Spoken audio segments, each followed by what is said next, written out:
Just to get you in the mood, we're just going to play a little bit of a Torquay United video that I'm sure there'll be some images there that you remember.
Good evening.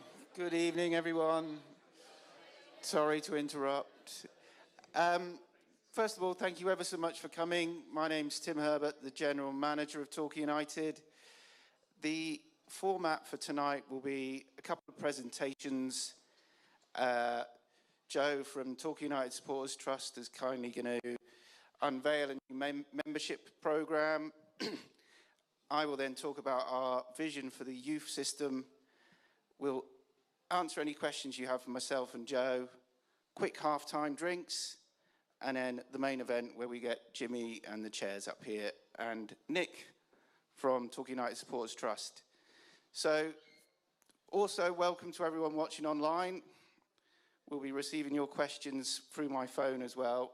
But first of all, a warm welcome to Joe Uglow.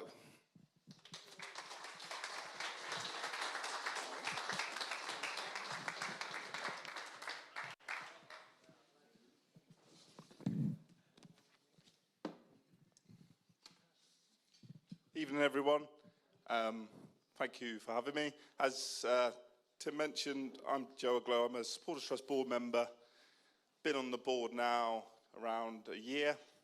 First involvement in the Supporters Trust was together with Rob Burkitt, Sam Jeweth and Danny Wyatt. We came up with the club lottery scheme, and then since then was co-opted onto the Supporters Trust board, of which I've been a board member for what's approaching just a year now. More recently, my focus has been on the membership consultation survey that you may have seen back in February, where we engaged with both members and non-members around what I'm going to speak to you about today. And as an output from that, my focus, together with Rick Williams and Rob Burkitt, has been on our new membership scheme, which we're launching tonight. So just to recap why we're here, we're obviously incredibly fortunate to have the financial support of the Bring Consortium. But I think it's important to remember that our Supporters Trust are also significant shareholders in the football club. The response to the community share issue was fantastic, raising over £270,000 to put into our beloved football club. And since then, we've been able to put members' subscriptions back into the football club by purchasing various items such as grow lights, handrails for Bristow's bench, provided funding to the youth section of the Community Sports Trust, and we also contributed to a number of loan signings towards the end of the season. But we believe after 2 years, it's time to step up once again. And so we are proposing to provide annual backing of at least £100,000 into the football club. To put that into context, we currently raise around £30,000 from current membership subscriptions. So we believe that with a new membership scheme, Torquay United Supporters Trust, together in partnership with the Bring Consortium, can continue to strengthen the club's future and give us the best chance of success on the pitch and stability off it. As I alluded to earlier on, in February this year, we conducted one of the largest engagement exercises the Trust has ever undertaken. Membership consultation survey based on our aim to raise £100,000 to invest in our football club annually. The response was phenomenal. Over 730 of you took time to respond, with a mix of both members and non-members completing the survey. 87% of you supported our ambition to raise 100k per annum. And 76% of you said that you wanted the Supporters Trust to introduce a tiered membership scheme. Finally, having a voice in club matters while supporting the football club financially was one of the most common responses from the survey. Next slide, please, Tim.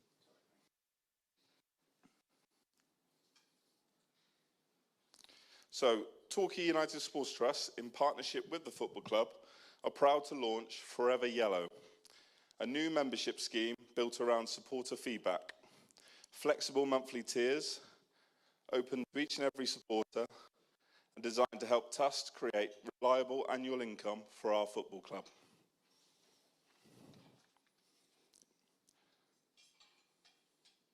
And to help the membership scheme, we've produced a promotional video. We wanted to create something that captures what this scheme's really about. Supporters coming together for the future of Torquay United. And I'd just like to say a special thank you to TUFC member Sam Swan for bringing our script to life, and also to TUFC member Charlie Baker for providing the voiceover. I hope you enjoy it.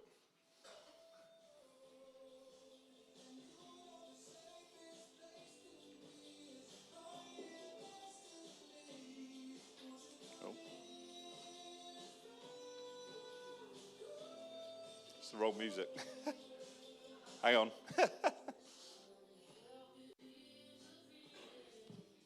Rewind to the start. I don't know where that music's coming from, but that's not the video. That's not Charlie Baker singing. We might want to just let it buffer as well. It's not quite loaded yet, but...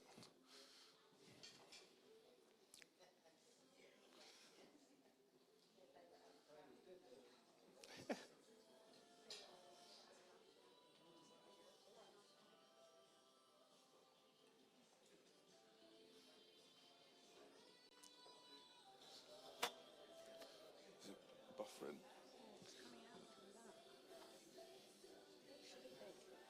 It should be whatever's in there.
Stop showing up, because when something belongs to you, you protect it. Forever Yellow isn't a donation, it's a promise. A promise that we stand together, a promise that we strengthen what we love, a promise that the future of Torquay United is built on its supporters. £2 a month, £5 a month, £10 a month, £25 a month. Some can give a little, some can give more, but together we give strength. Whatever you can, it's not about the amount, it's about being counted.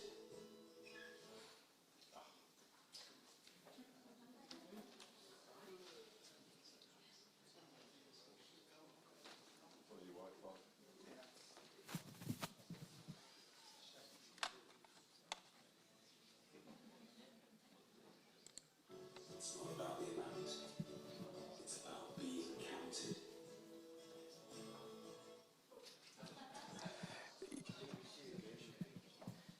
Your membership money will go to improving Wi-Fi in Boots and Laces. We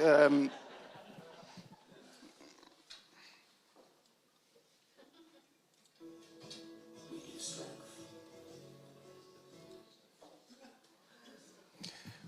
We'll just give it a moment to load up. Just while we're waiting for it to load up, it'd be interesting to see if anyone's got any questions about the membership program when the presentation's all done. So give it some thought, anything you want to ask. now's the time because Joe has worked really hard to put this together. No?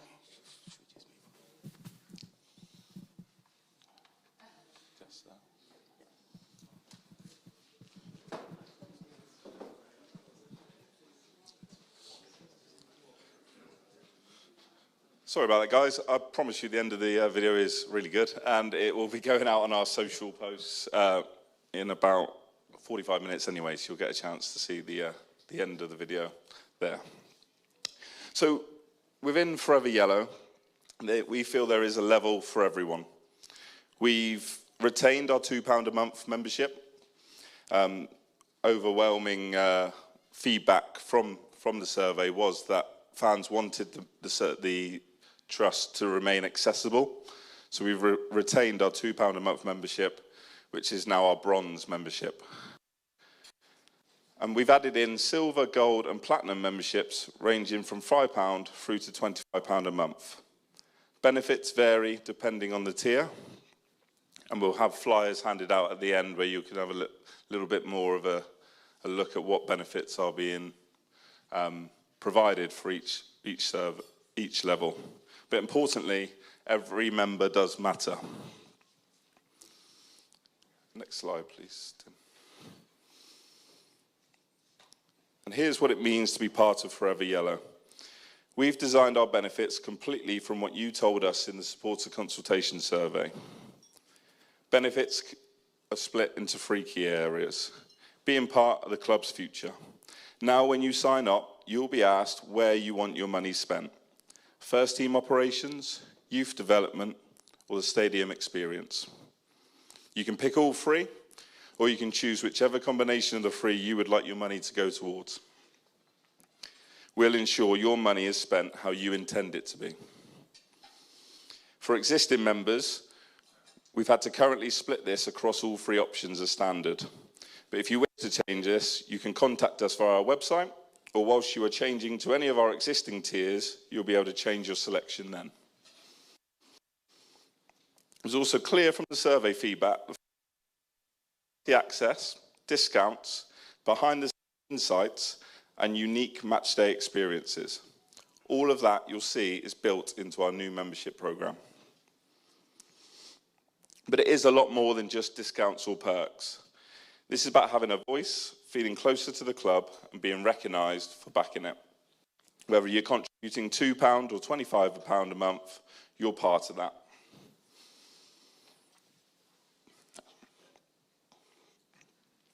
And this is just the start. We will adapt and add to our membership tiers as our membership scheme develops. We'll be regularly surveying our membership to understand what works for you, what you'd like to see. This, at the moment, is initially based on the initial consultation survey that we provided to you. But that doesn't just stop now. That constant feedback loop just keeps on happening. So we'll develop each tier as we move forward. Excellent. And I know everyone was straining to see the eyes of what benefits are available. So as I mentioned, we've retained our £2 a month with all the standard rights that you had as a Supporters Trust member previously. We're also going to be sponsoring a player and goal of the month competition next season, so that's an added benefit to your bronze membership. And then with silver membership, we have all the perks included in bronze level, as well as some discounts in the club shop and boots and laces and the goals nest, a pre-season open training event, and priority for tickets after season ticket holders, as well as some exclusive prize draws. And with gold, we have an increased discount in the club shop and boots and laces, as well as some priority experiences. And then in platinum, we have all of those perks, including all of those levels, as well as prize draws for matchday boxes, an end-of-season barbecue at the football club with play on the pitch opportunities, and exclusive evenings with the club board, players and manager, both online and in person. We think it's important to offer virtual events because more than aware of the amount of exile supporters that we have that all want to contribute in any way they can. And so we've tried to develop as many virtual events as in person, because we appreciate it's tricky for everyone to come down to meet the manager evening at Plainmoor. So if you're already a member and you want to upgrade to one of our new tiers, you go online to our website, and links will be on the flyers that we're handing out, and also on various posts that you'll see from the football club and from TUFC, as well as on our website. You can complete a sign-up form. Once you've completed your sign-up form and had confirmation that your direct debit has been set up, we ask that you cancel your previous one so that you don't get charged twice for your historic tier that you were a member of. And if you're new to TUFC and haven't yet been a member, we ask that you use exactly the same sign-up form. It's all automated. We've recently moved to an automated membership system, so we're no longer using a spreadsheet, as Ali is very happy about. So that's been a big investment for TUFC, and we're really happy to now have that capability that you can just sign up and it automates it straight away. And there is a whole lot more to come too. So later this summer, we hope to launch our Forever Affiliate program. We're working with the club to hopefully offer a number of benefits associated with being a Forever Yellow member. So that may be discounts and offers at different businesses, not around the football club, but key club partners. So it'll be a little bit like a TUFC blue light card, for instance. We're also going to be launching our junior goals membership. We're very conscious of the demographic of TUFC members is probably skewed quite older, and we want to bring on the next era of TUFC members. We want to make it as normal as possible for young people to want to get involved in the Supporters Trust. So later this summer, we'll also be launching a junior goals membership for under 16s. Well aware as well that we do have a number of TUFC corporate members, and we'll be inviting you to a networking event later in the summer where we'll be wanting to know what benefits you would like to see in return for your corporate membership.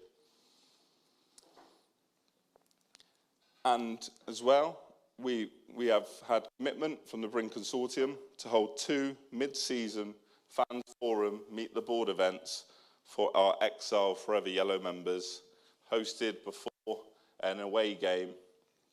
Location really depend on what league we're in, but they will be based around fixtures that we have away next season, and then beforehand we'll have an event where Exile Forever Yellow members can attend, because both the Supporters Trust and the Bring Consortium, we continue to be blown away by the amount of travelling fans that we have, and we're fully aware how many come from Torquay, but there's also a huge amount that are based in London and Manchester and travel across the country. And so we're really keen to provide those events, not just here at Plainmoor, but out before away games.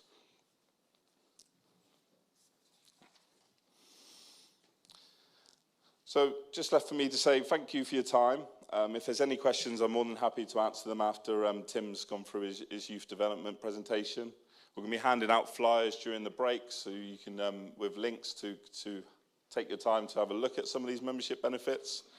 Obviously, all of that has been worked through as a result of the membership consultation survey, so hopefully you'll find a tier that fits with some of your feedback, and that we've pitched it at the right places.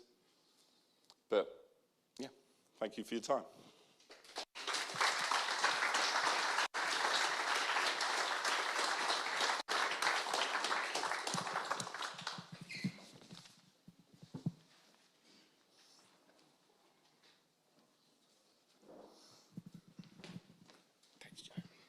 Thank you very much, Joe.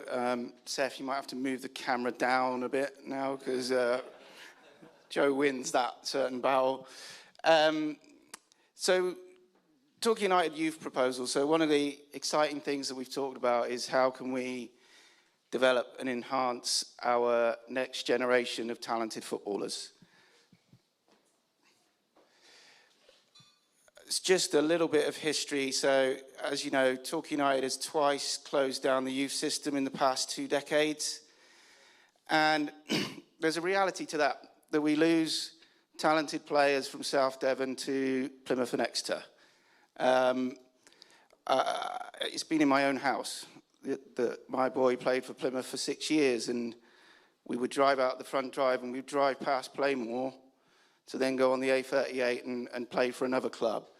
And that's been repeated throughout the age groups, which, as you can see, the net result is we really have for too long. So where we are now is the system's looked after by the Community Sports Trust, who do an amazing job. They look after through the under 8s, the under 16s, and they've done a brilliant, brilliant job. The under 18 programme is operated between the club and South Devon College, with our 18s also studying at the college. And as you can see there, the coaches from 8s to 16s are a combination of coaches from the Community Trust. And again, I'm going to repeat my point. They do such a brilliant job. With these kids, they've done amazing. So what we want to do is help them take it to the next stage. Our youngsters compete in the Junior Premier League, the JPL, and our 18s are in the South West Counties Youth League alongside national college competitions. And our younger players also represent grassroots football clubs. So the idea over time, and I stress this is a vision, it's not going to happen, it's going to take a long time. But we want to bring control of the youth programme back under the control of Torquay United.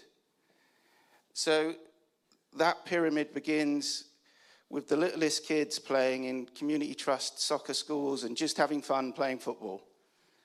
And then we start to identify those who've got a little bit about them, a little bit of talent. And we put them forward for trials in their appropriate academy age groups, and then start to develop an academy identity which runs through the age groups. But what I would say, as I've experienced, and I'm sure many parents have, the key thing is that those kids are just having fun. And I know it's cliche, but if they're enjoying themselves, they'll become better football players.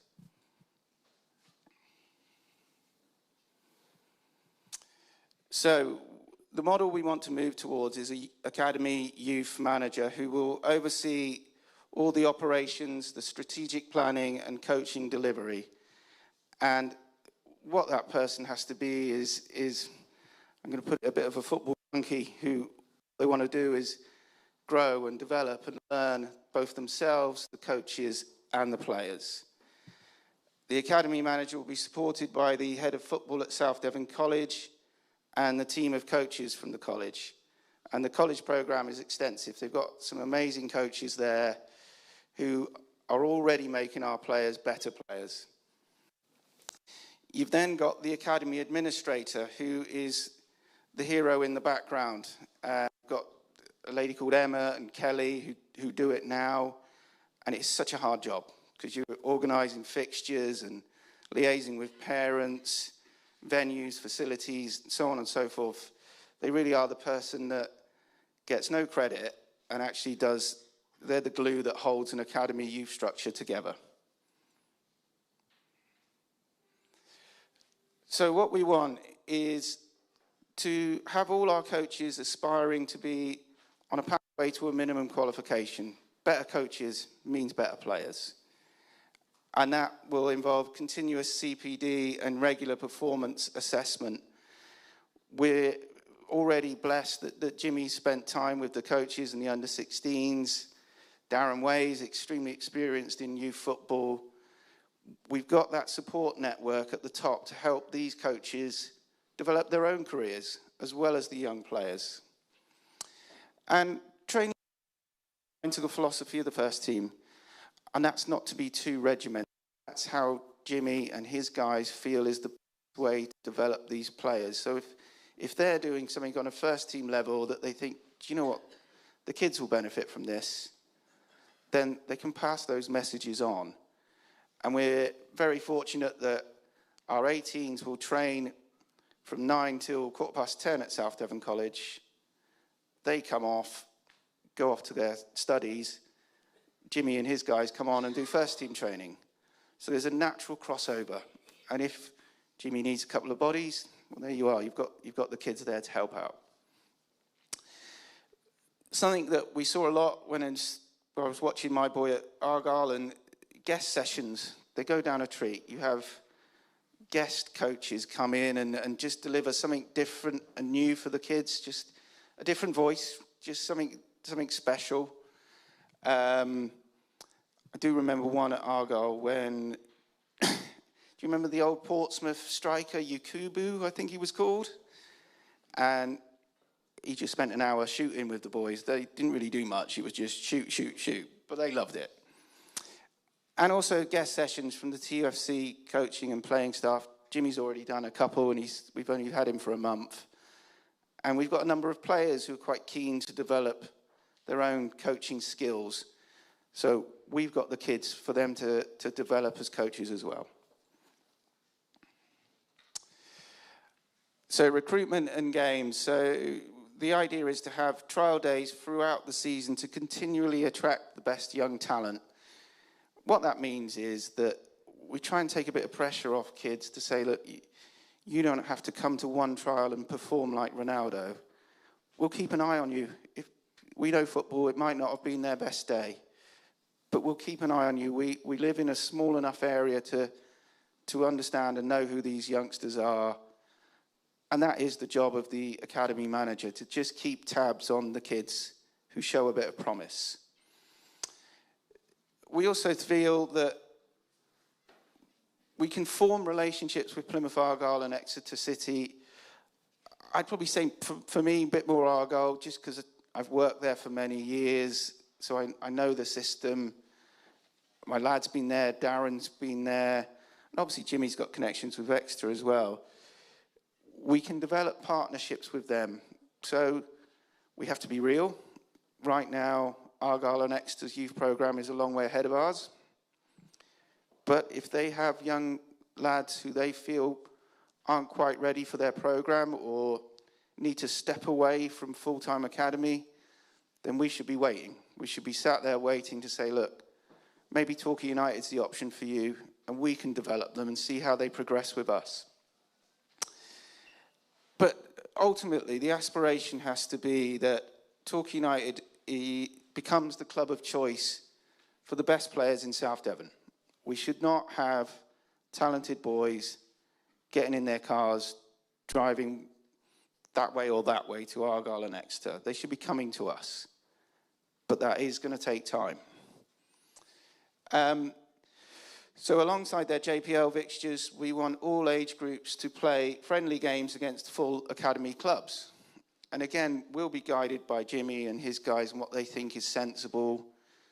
The reality is, for example, our under-11s may go and play against the under-10s from Bristol Rovers to level the playing field.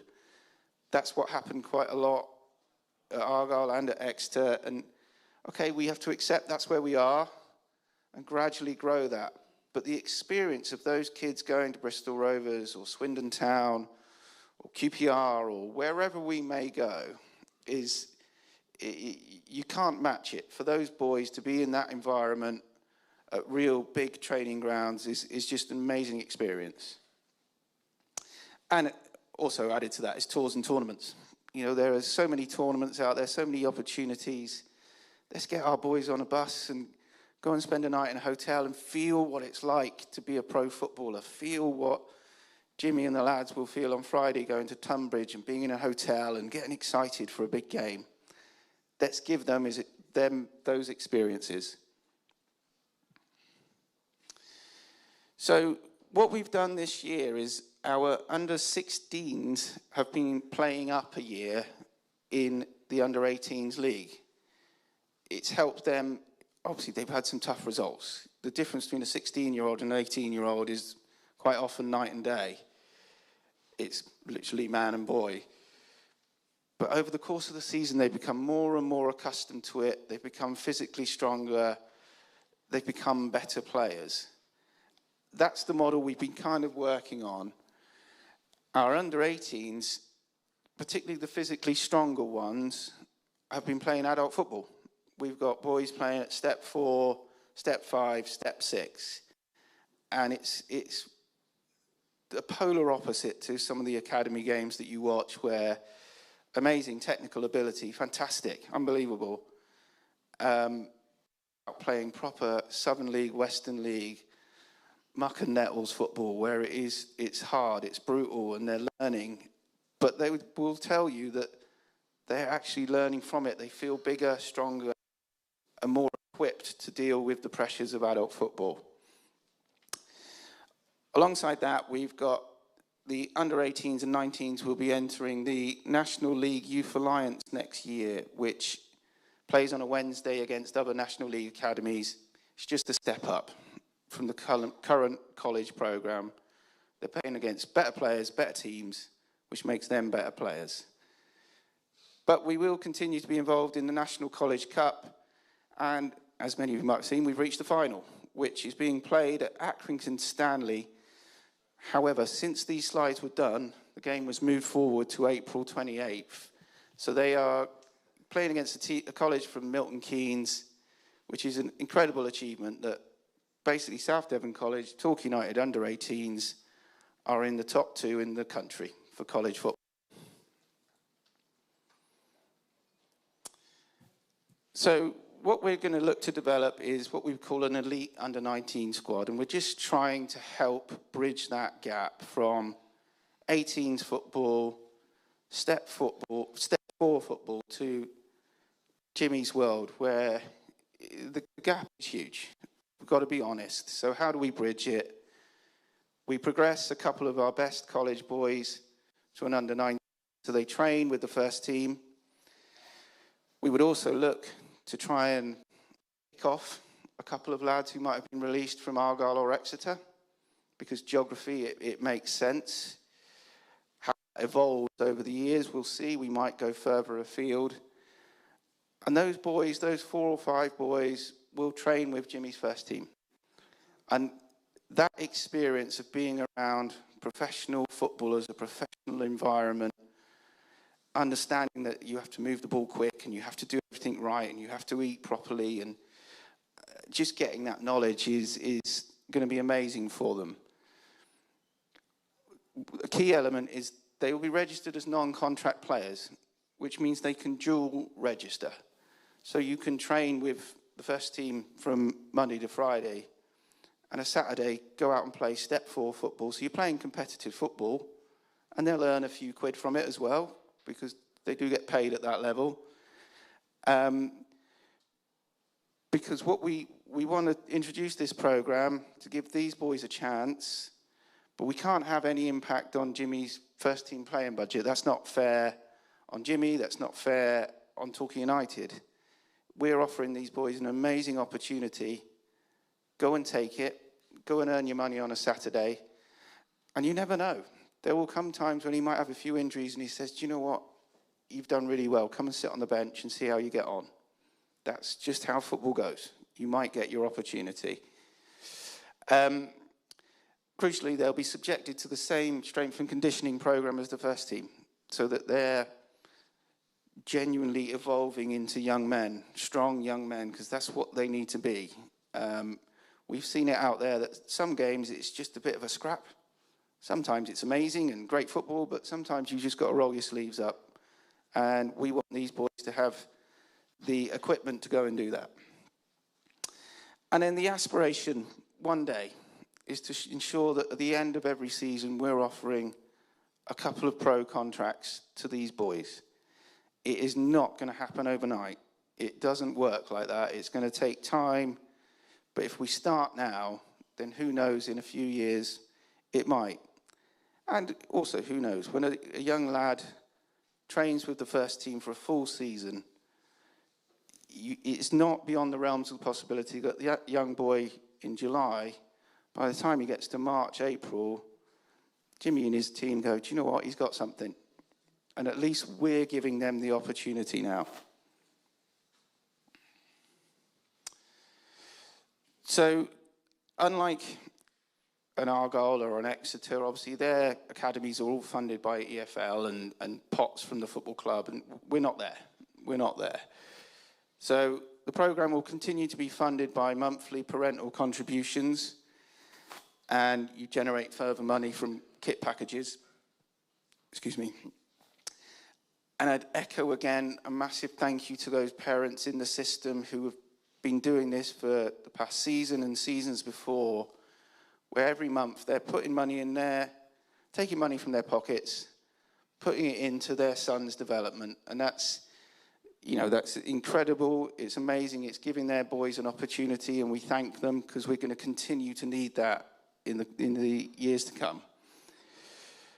But as we develop the youth programme, it becomes more attractive as a commercial enterprise, more attractive to sponsors, more attractive to people out there who think, do you know what, they're doing something special there. I'd quite like to get involved. And there's a couple of little bullets we've got there. The 1899 Club, which is our lotto, started just under a year ago, thanks to Joe and Rob Burkett, if he's in the room somewhere, who put this idea forward. And I'll be totally honest, I wasn't sure. I wasn't convinced. And how wrong was I? It's been amazing. It's contributed roughly $3,000 to the club each month, which is just amazing. And we do some great prizes. And our thoughts are, right, can we take that to the next level and plough some of that money into the next generation of Torquay United football players? And of course, Forever Yellow contributions, something that's started just now. When we ran a membership scheme at Argyle called Evergreen, we would give people the choice. You could put it into the academy, the first team, women's team, or stadium improvements. And so many people said, I want it to go into the academy because I want to see the next generation of talent. And because that's what we all want to see. How cool would it be to see a Torquay, Peyton, Brixton boy run out there and represent us on a Saturday? So it's all about the pathway, and it's such a well-used term in youth football, but we have to show those kids at 6, 7, 8 who are showing a bit of talent that this is real. One day you might actually get to train with the first team, and one day you might actually be called upon. I don't think we've demonstrated that pathway as being real for quite a few years, and we have to change that now. As I've said before, we've got to make that choice harder. We've got to make that choice. If you've got an exceptional under 10, Plymouth Argyle are knocking on the door, Exeter City are knocking on the door, let's just start making it more difficult so they think, do you know what? I don't want to do all that driving. I want to stay here. I want to stay here and develop with Torquay United. Patience is everything because it will take time.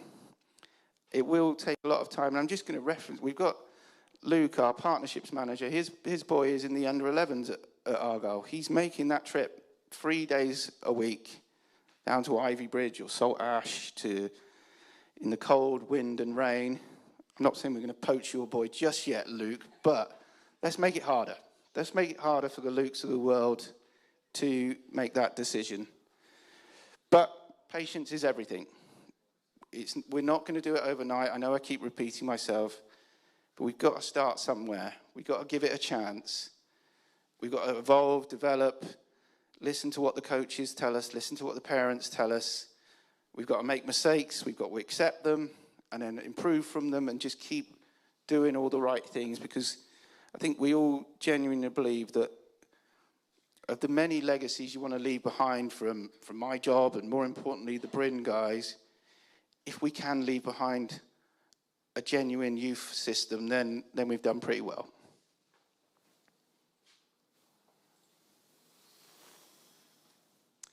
And the final is repetition, but thank you to all the players, coaches, anyone who's watching online, the parents, the volunteers, the staff, the supporters. It takes a hell of a lot to run any youth team, and that's whether it's Torquay United or grassroots at Watcombe or wherever it is. It takes a hell of a lot of effort. And I think we as the adults in the room, we do genuinely appreciate those who put in that time and effort. Thank you very much.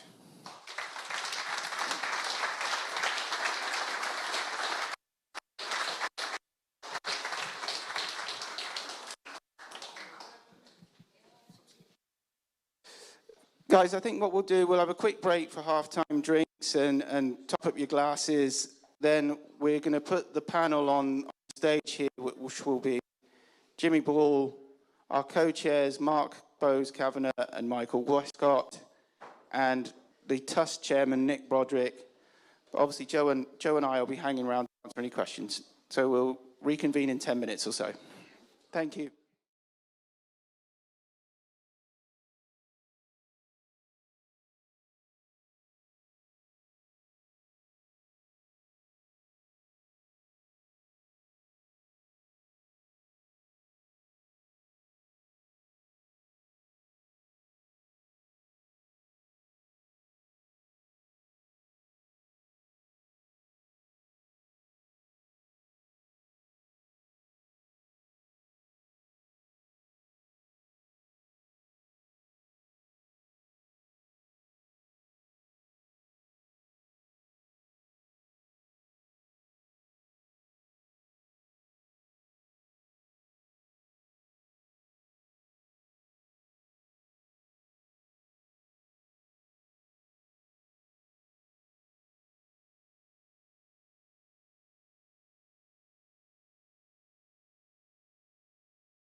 now?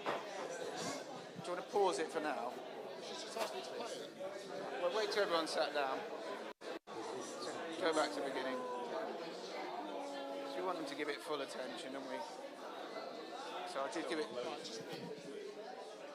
Is that definitely... It's only going halfway, it's not going to work. No, I don't think it's going to work. Unless you've got it on a Google Drive, the Google Drive that you can access in there. It's really buffering every time. I think abandon it. Abandon it. It will stop halfway through. Look, you see the white there, it's stopped there. Yeah. It's not going any further. Okay. Should we turn off the projector and get these tables up?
Okay, everybody, are we ready for the second half?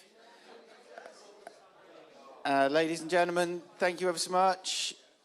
And also everyone online, we'll be taking questions from online as well.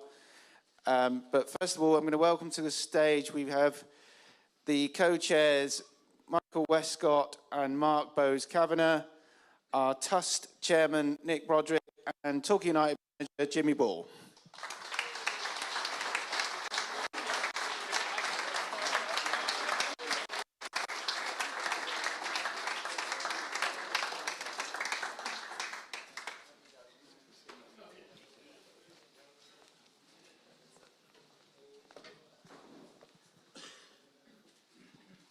Okay, so this bit is kind of over to you guys. So we've got a couple of roving mics around the room.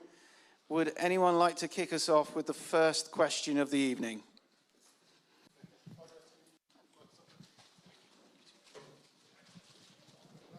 Hello, Jimmy. This is mainly directed to you, but if anyone else has any input, I would like to ask what sort of advice you would give to someone that wants to make coaching a full-time career. So I've been coaching for a couple of years in youth football, so any sort of advice?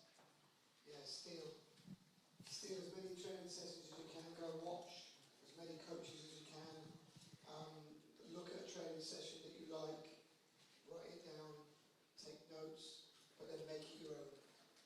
And that's what I've done. We're all, as managers, we're all really good thieves.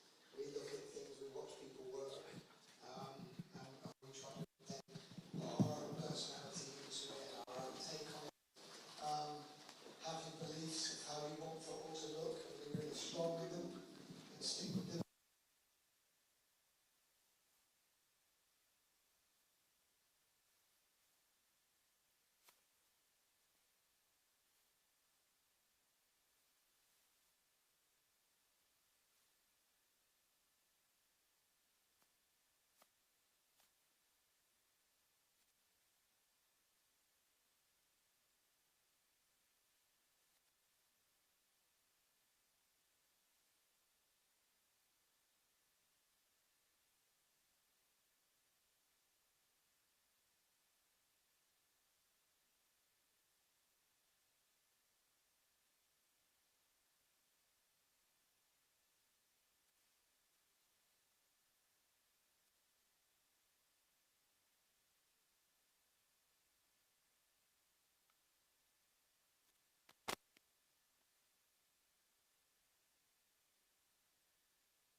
Yeah, just want to know if there's any movement from the council on the piece of grass outside Boots and Laces. I'm going to direct that one to Tim, who's... Yeah, thank you. Yeah, we've been talking to the council loads about how we can utilise that space, because I think we all know it's a bit of a defunct space. We've done a couple of fan zones which have been really successful, but it's not easy to do because you've got to get generators out there, you've got to get all sorts of equipment out there, so it's quite costly. But actually when we do them, they're great fun. I think we need to be very careful and respectful of the local residents. So, yes, wouldn't it be wonderful if you put out an outside mini pitch and we had people playing there all through the evenings? But this is where people live as well, so we have to be very respectful of our neighbours and find a solution that works for everyone. But I think it's a really good question, because we do look at that space. Actually, when you leave here and go out, if you take a look, you realise, wow, that's quite a big piece of grass there that's not really being used. So the challenge for us is to come up with creative ideas that Torquay Council are receptive to and go, do you know what, that's the one we might run with, but I'll be honest, it's going to take a bit of time.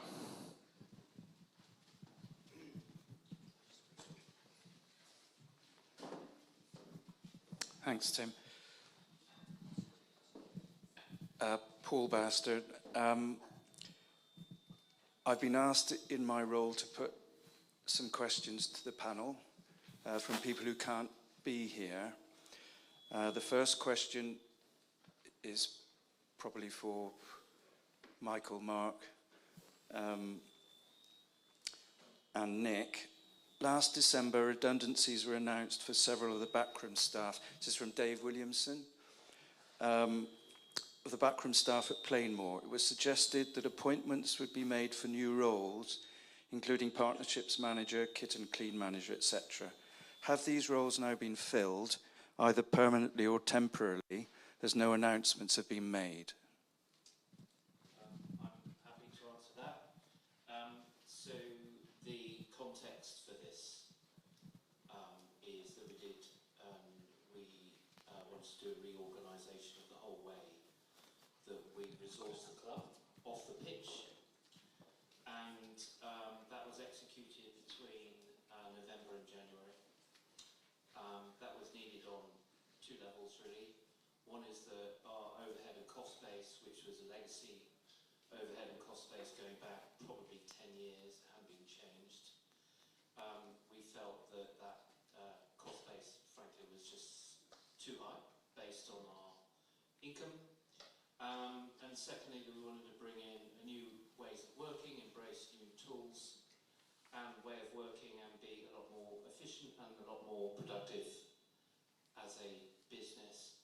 I think I don't know who's controlling the microphones, but we need to turn down the sensitivity of the microphones a little bit. And I will say this. So the football side, players, the manager,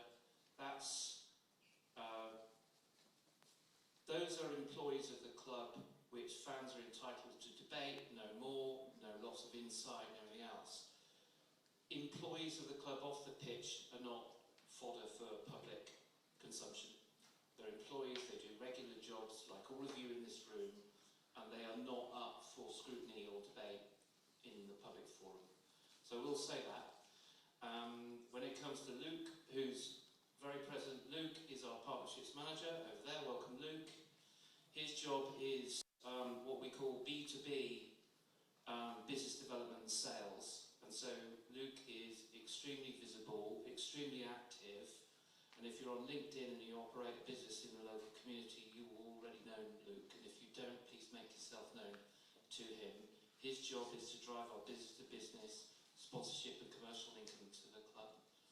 And as those of you who are employees, or those of you who do employ people, Luke is young. A lot of businesses have people on probationary periods. The employees are not confirmed until they pass their probationary periods.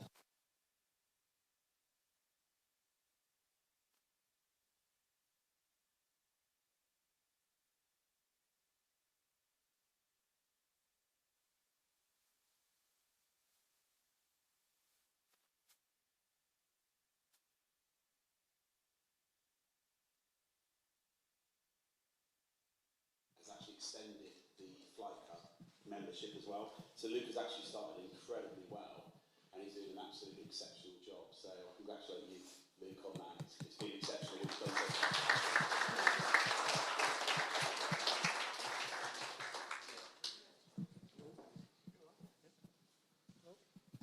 Hello. Next question.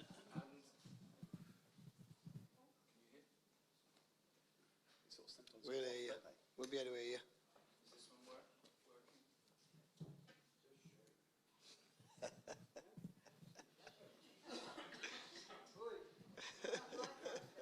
It's weird how sometimes.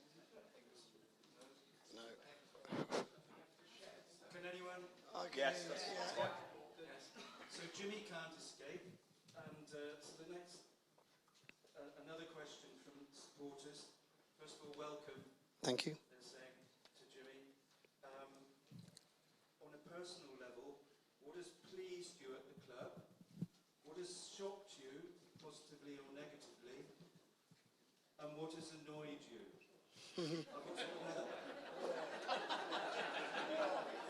Good question. Good question. I've got another question after that. But those are the initial thoughts. Okay, so what's pleased me? The warmth that I felt from fans, from people here, from the ownership, staff, players, the buy-in that they've had since I've come has been really pleasing. What's shocked me? I don't think it's shocked me. I knew this was a big football club. I knew this fan base was incredibly passionate. But I think when people see gates of nearly 5,000 and 4 and a bit thousand and an away attendances of, 2 and a bit thousand, mainly us, that is a shock for this level. But it's not a shock because I knew the football club I was coming to, and it's the reason I'm here, that this is a proper football club with proper fans and history and love and passion and a desire to elevate back to times and levels that this club should be at. So not necessarily shocked, but I think everyone's shocked when they see nearly 5,000 people at a National League South game. That's incredible and inspiring. Unfortunately, it wasn't very inspiring to the players, but it's inspiring. And then what was the last one? What has Annoyed me. Yeah. What's annoyed me? The goal away at Dagenham. That's a little bit of a splinter that I can't pull out. But no, Saturday. And I've had I'm very honest with my players. It's the only way to be. I think honesty creates an environment of certainty and trust. So, got to be honest with them.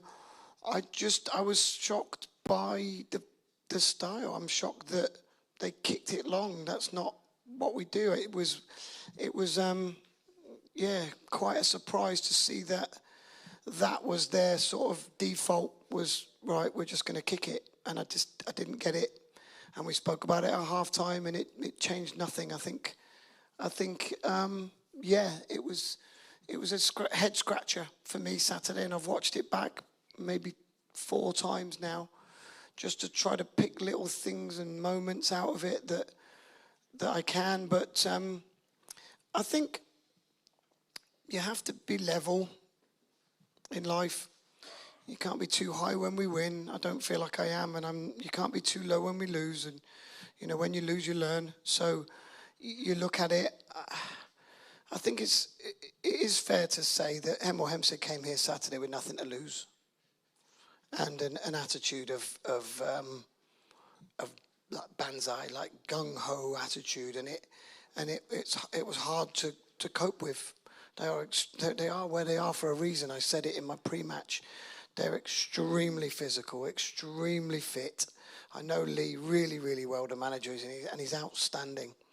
And he's got 6 or 7 outstanding footballers.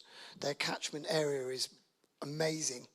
So They came here with absolutely nothing to lose and free abandon and in your face. And we held obviously. I tried to take it away from the players and own it all myself, but they played like a little bit nervous, full of pressure, anxious. However they played, and then they defaulted to a style of football that is not acceptable. And so we've spoke about it. We've owned it. I've owned it. And so you're judged by how you react to getting punched on the nose, not by getting punched on the nose. So we'll hopefully react properly. Thank you for your honesty and for answering those questions, Jimmy. No.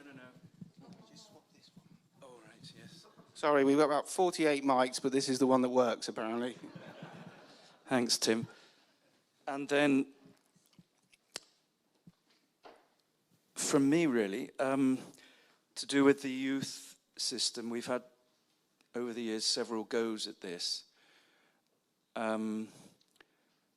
We have had players that have been elevated into the professional ranks, and what happens is they just sit on the bench all the time. So I don't know how you can, given that there's always almost an imperative for us to be promoted, because of, as you were saying, that there's a lot of expectation at this club. How can you balance that? So yes, we've had players that have come through the under-18 ranks, some of them reasonably talented. It probably needs you to improve these younger players rather than just having them and saying, right, we've got them now, we'll sit them on the bench, and then they never play. When you are being asked by the people on the stage and told, you've got to get promotion. So the easy thing is to go out and get someone else on loan rather than use our youngsters. What are you going to do?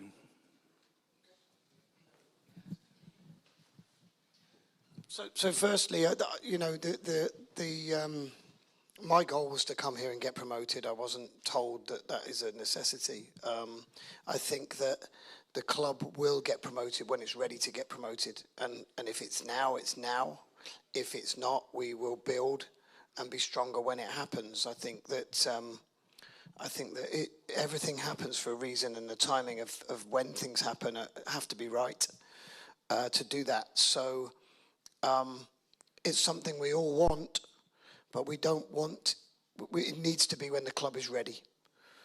Now, if it happens in the next 2 weeks, then we will fight and work and scramble to make sure we are ready. And if it happens at the end of next season, then we will be in a stronger position to maintain, in my opinion. But that doesn't mean we're not desperate to do it now. Young players. The key to young players for me is challenges, setting their challenge. And if you get that sweet spot all the way through a youth career where you get their challenge just right, then you end up with fantastic football players. And it's not a finite process. It's hard to do. If it was easy to do, every club would have their whole first team full of players. So it's difficult. So the key for me is to get that challenge right. You make the challenge too hard at any time, they lose heart. If you make it too easy, they lose focus and ill discipline and poor habits. So that sweet spot is difficult to find and hard to find constantly, but that's what you try to do when you're trying to develop players. So to throw a player into the cauldron that was Dagenham and Redbridge with all the fanfare and all the stuff that was going on was a touch unfair in a team that was stripped of 7, maybe 8 players in that moment in time. You go 1-0 behind. Am I putting a 17-year-old on and throwing him to the wolves? No, because ultimately my job is to protect these players as well. So I do understand what you're saying. Being around it, working every day with some of these players who've had great careers is fantastic. And then the key to young players is playing And then our job with our good young players is pitching them at the right level. It's just like Reading pitched Rhys Evans at this level to get the experience that Rhys is going to get of 5,000 people, which he wouldn't get in Reading's academy. So you go all the way through Reading's academy from 8 to 22, you ain't playing in front of 5,000 people. You're not. So that they're doing the same, using me for loans, and that's what we'll do with these 18-year-olds. And it's about getting their challenge just right, so that they're stretched, but they're not disheartened, and it's not too easy, so that they don't get into bad habits. So it's a finite process. But believe me, if they're good enough, then they're old enough. There's no age, There's no age. Gentlemen, earlier on I mentioned, my dad. My dad was told by Bolton Wanderers, not going to be good enough, too weak, too small. Then he went to Wolverhampton Wanderers, told you, not good enough, too weak, too small. And then 2 years later, after being signed by Blackpool, he wins a World Cup. So when you're good enough, you're old enough. When you're old enough, you're good enough. And so it's my job to give them the opportunities when they can cope with it emotionally, physically, mentally, and although tactically, technically, when they're ready and get their challenge just right. It's dead easy to chuck them in, but is it fair and is it right? And how much are they going to take from it? That's ultimately my job with 25 odd years of coaching and youth development, and now Darren with me, he's the same. He's got loads of experience. It's about getting these kids' challenge right, because we all want to see a Torquay boy playing out there. Of course we do. Financially, it's a no-brainer, but it's got to be right, because you don't want to damage young men and in their pathway, because you can set them back and then it never happens. So it's a process. No one gets it right, because you've got all these academies from Manchester United down to the lowest level academy, and they're not churning out player after player after player.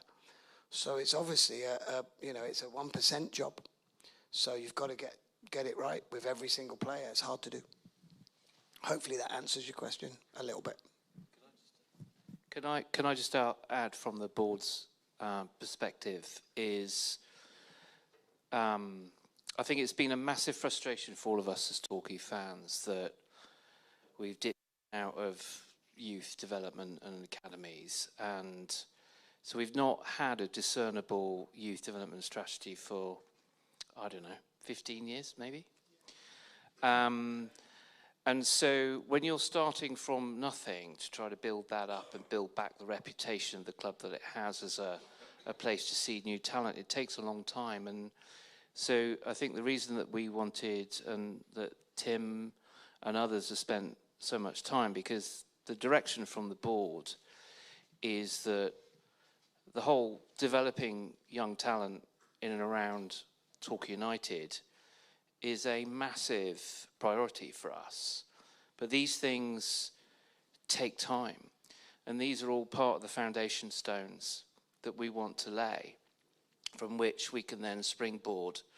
If we've got genuine desires to operate back in the Football League, all these foundations need to be in place and have been operating for a while. So the reason we've taken time to lay out, and Tim's laid out what we've done tonight, because this is our first step of having a proper, cohesive, discernible strategy from which we can then develop at the point where we've got to fund this ourselves against the backdrop of, yes, the priority is we need to get out of this league.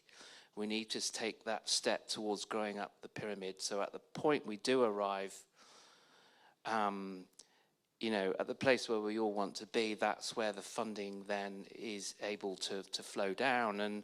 But we have to have the infrastructure to be able to do that, and the culture and the mindset and the talent and the resources to be able to really take advantage of that.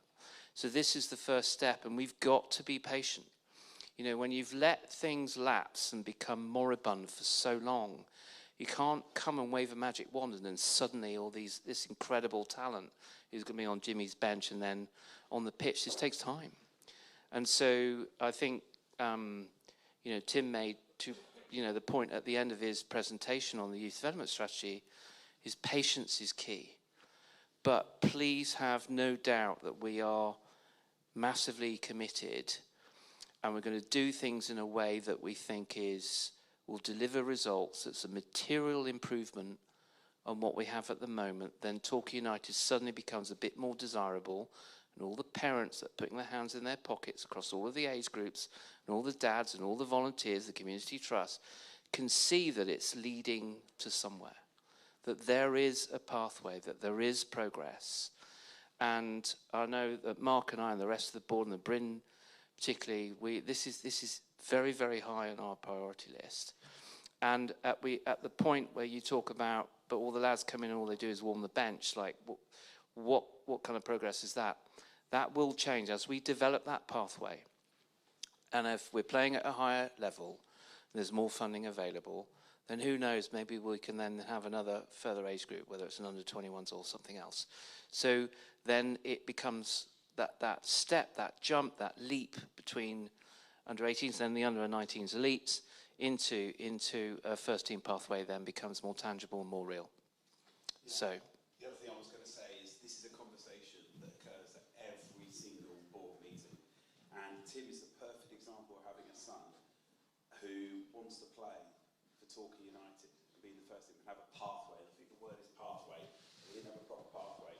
And part of that interview process was bringing in a new manager who we felt was behind youth development as well. And I think we've already seen with Jimmy since he's been in football club, and it's something I've said to him, it's something me and Mike repeat all the time, 2 words: emotional intelligence. He has emotional intelligence with the fans, he's emotional intelligence with the team, he has emotional intelligence with the board, but he's just explained very clearly he's emotional intelligence about young guys who want to break into a football team, and when the time is right to build their belief and ambition, but also not to scupper it by bringing them in games where you just feel this isn't going to happen. So I think we are on the right pathway, and one of the biggest issues I've learned in many businesses, when you know you've got a problem, you know you've got to deal with it. I think we're putting something in place to try and do that. And sorry, just to add one last point, sorry. Because the reason that we're so passionate, because we do give a damn about this stuff, like in a big way. And I think there has not been the culture around this place that ever gave a nanosecond of thought about what do we stand for as a football club, as a brand, and what it means to developing young talent into the club. There's not been, I know this for sure, there's been scant conversation, if any, for as long as most of us can remember. And this is where we reset. And this is all part of the reset. And it's a cultural piece within the club as well. And Mark's quite right. One of the reasons that Jimmy sat in this seat as well is what he can bring from a cultural standpoint of what football excellence means, what the Torquay United football brand stands for, and how we can cascade that down through all the age groups. Because it's got to mean something to everybody. And it's got to be an aspiration for any young kid starting out his journey, 7, 8. We just had a conversation with someone today that they spotted an 8-year-old today that they think is incredible. And the fact that we've been able to have that conversation tonight and we can potentially act upon it is already the little green shoots of what the future can look like for us. One more thing. No. I had to do that.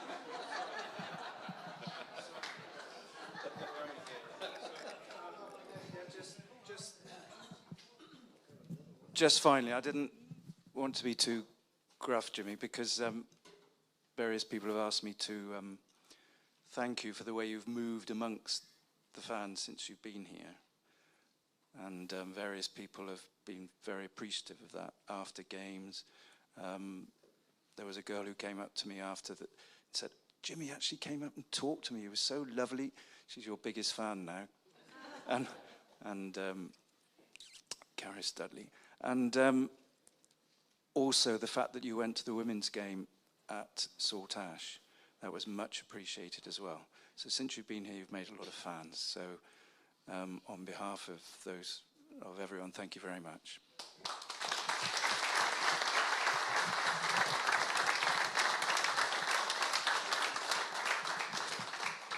Right, I'm going to go to a question that's come to us online because we are streaming live.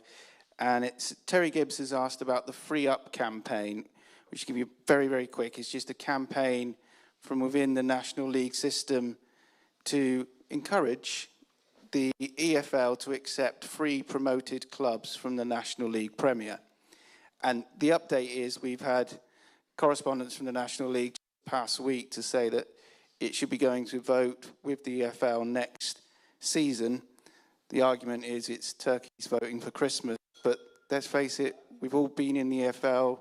A lot of those clubs have been in the National League Premier. What I would sort of redirect that question to Nick. So, Mark, from a football club perspective, hopefully one day we're back in the National League Premier. What does that mean? How important is that? And would we be advocates of it? And then, Nick, from the supporters' perspective, obviously it's a double-edged sword. We want free teams to go up, but when we finally get there, we don't want free teams to come down. So be interested to hear how you think about that.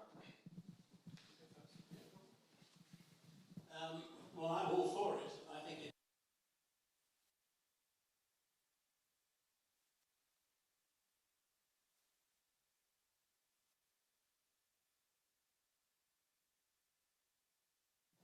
promoted.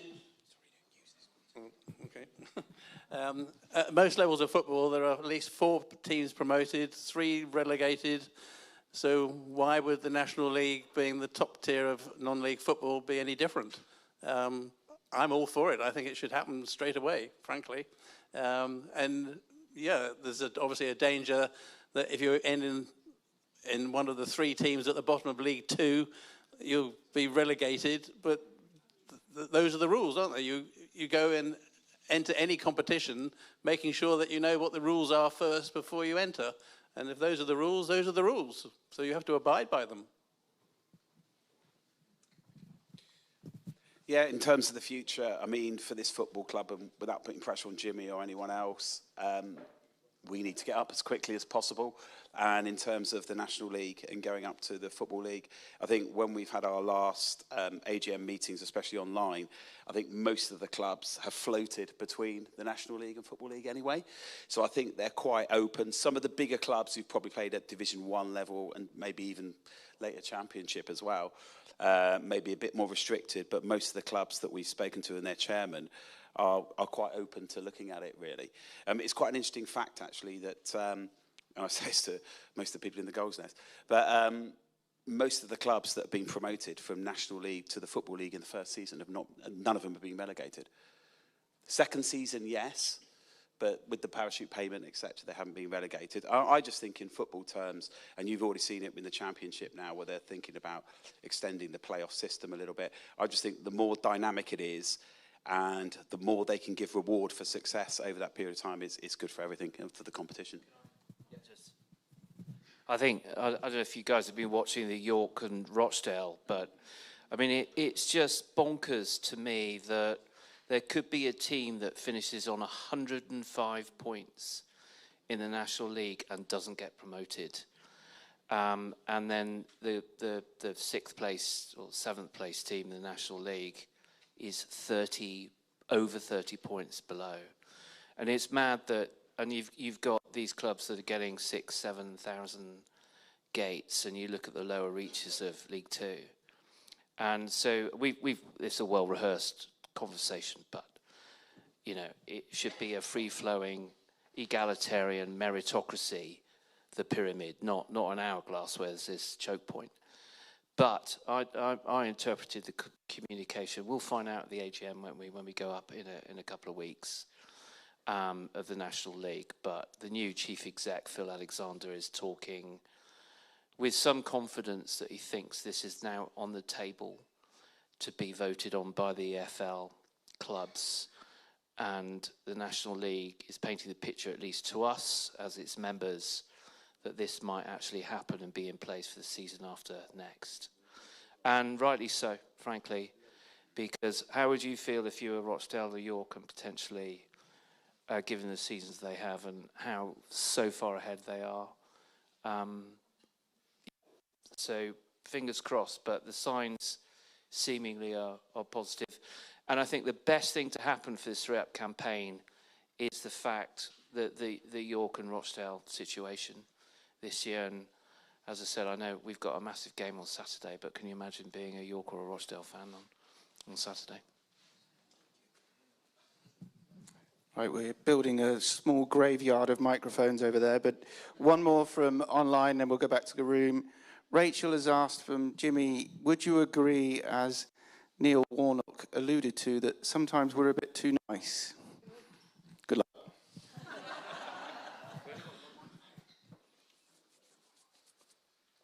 Absolutely. Yeah, I would. I think that there just has to be. You've just got to find the balance. You've got to get your potion right within a football team, and you've got to have a bit of everything. You know, you've got to have someone who mixes the muck, and you've got to have someone who carries the bricks, and then you've got to have someone who lays the bricks. It's a team game for a reason, and you've got to try and play football. You've got to try and dominate the ball, obviously, but you know, 50% of the time you haven't got it. So you've got to go get it back. And you've got to have men to be able to do that. And then you've got to stop people. And you've got to be aggressive and physical. And we need to be a lot more grittier when we play. I think that was my biggest thrill against Western, was that we really dug in there and we stood up to a barrage, and they're a big physical side, Western, and we looked like we could, and then Hemel come to town and sort of outmanned us, you know. So it's one of them. We got to get it right, and like everything, like all this stuff we're talking about here. You click your finger, you can't click your fingers. You can't click your fingers. It's It is what it is. I played pretty much the same starting 11 against Hemel as I did against Western, because it was a similar test, but with a different outcome, unfortunately. But yes, we need to be a lot less nice. Open it back up into the floor to Joe. Point linked a little bit to free up, free down, but I listened to Darren McAntony at Peterborough recently, who's lobbying with a number of League One owners to amend the PSR rules in an effort to reduce, I think, average losses from 5 million to around 2 million. Obviously, non-league is a bit like the Wild West. There is no financial fair play or PSR rules, and I think that might be a reason why clubs wouldn't vote for free up, free down, because there's Wrexham's and Chelmsford's, for instance, that can just rocket through if they can get it right, and therefore that takes one of their promotion places. Is the board looking to lobby maybe with other owners to maybe do something similar, to put in place some sort of financial fair play or PSR rules at non-league level?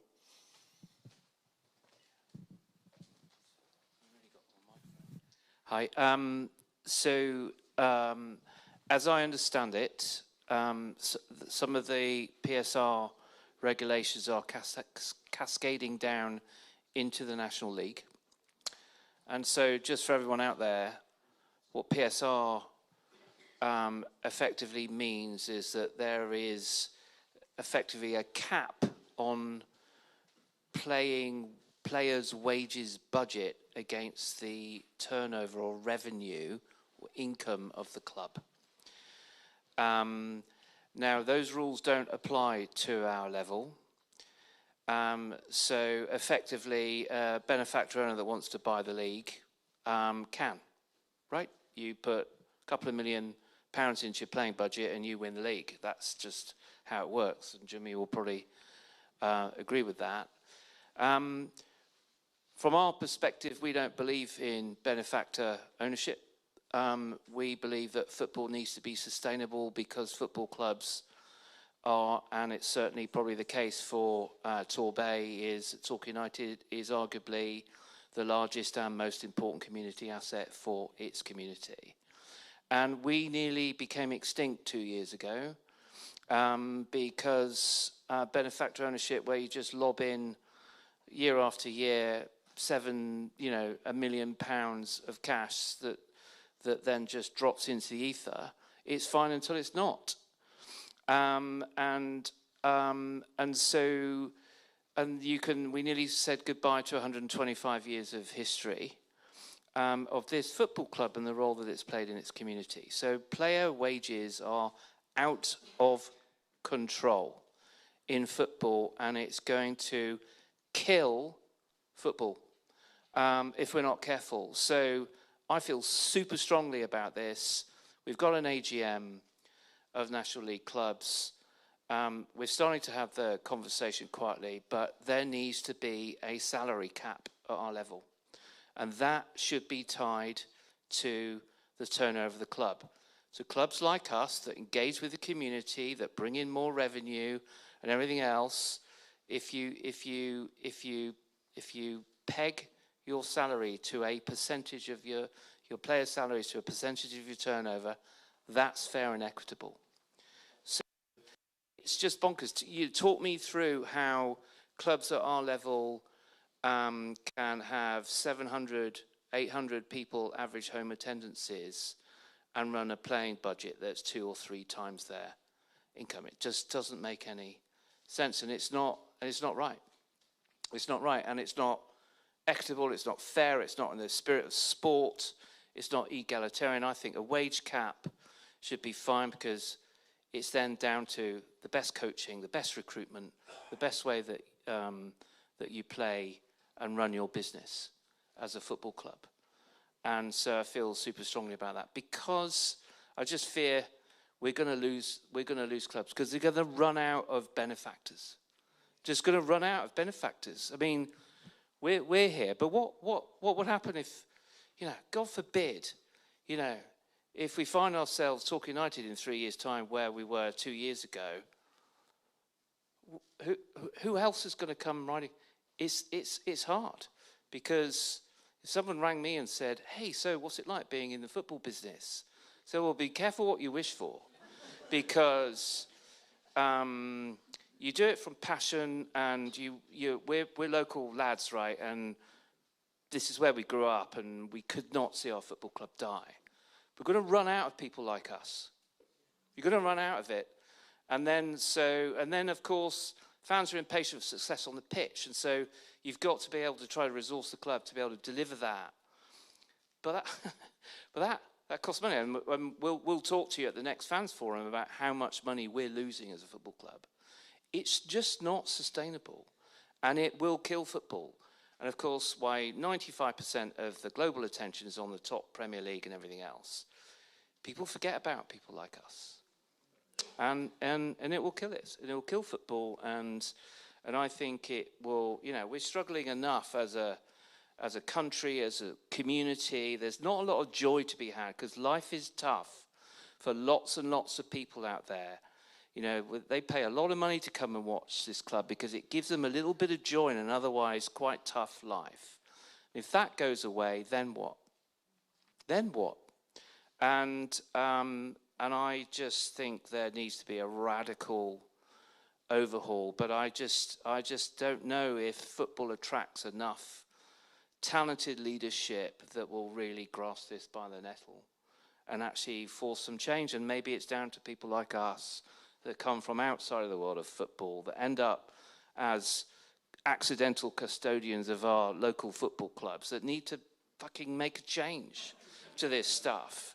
Because it's not tenable and it's not sustainable, it's not fair on the community, and you are mortgaging, in many cases, a century of history of the role that the football club's played in its community.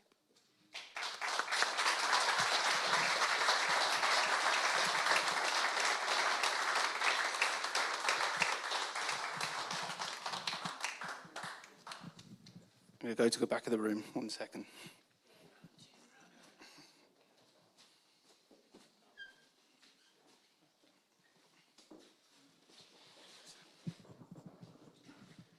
Good evening. 2 questions, both finance. Last August, you sat at the front of there and you introduced us to Mark Thomas as the big go-ahead. 2 months later, it's gone. No explanation. And one big question, can we afford to go up in the next 2 weeks?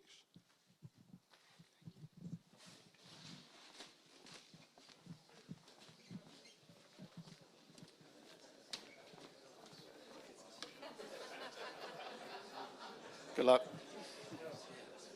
I refer you to my earlier comments that Mark Thomas was a non-football employee of the club, and we parted ways with Mark for reasons that I won't go into.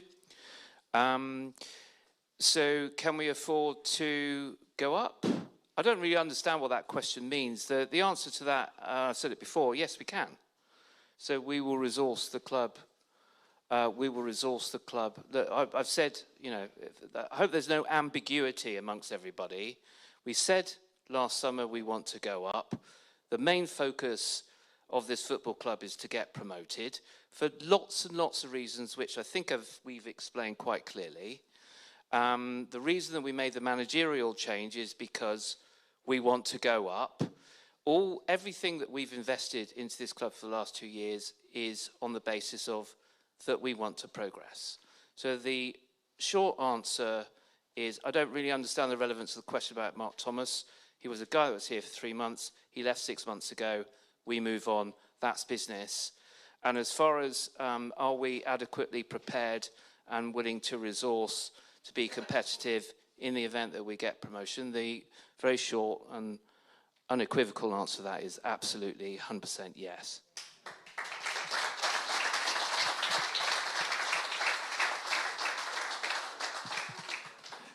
Yeah, in terms of Mark Thomas, we don't really want to go too much into that. These things happen with employees, etc., roundhog, square peg, etc. In terms of going up, we've got budgets in place for next season on the basis that we do go up. And obviously, if we stay in this league, we hope we can go up. I actually think that our football team, creatively especially, is... Obviously, I'm not a football manager like, for example, Jimmy, but I think they would probably do very well in the National League. I feel that the pressure on the football club and the community is immense. And I think if we could go up and just turn the tide for Torquay United, I think that the momentum within the football club, you know, we can't get any more support from the supporters. You know, we might put a bit more on the gate when we go to National League, hopefully, but I think we'll get much more local sponsorship, more TV money as well. So I think the catalyst for everything for this club to grow, and we've seen it with so many other clubs in the past, is getting promoted and having success at the football club. So if you're saying, is the question about will the board put money in if we go up? Absolutely, 100%. We've said that we want to get this club into the Football League, and that's never changed. If you're saying about, in terms of ambition, that there's, you know, me and Michael almost on Saturday night were in tears. You know, we have to put a brave face on it when we go and do the award ceremony on the pitch. We have to put a brave face on when we go into the goals nest. We have to put a brave face when we talk to sponsors. We have to put a brave face in front of our families. But we're still hurting today after losing on Saturday night. And I think it was something that Jimmy said to me on Saturday night. And it's about making sure that all those players hurt. So when they play in the next 4 games, which could be 4 games, they absolutely have to put everything out there on those 4 games because it means so much to so many people in the community.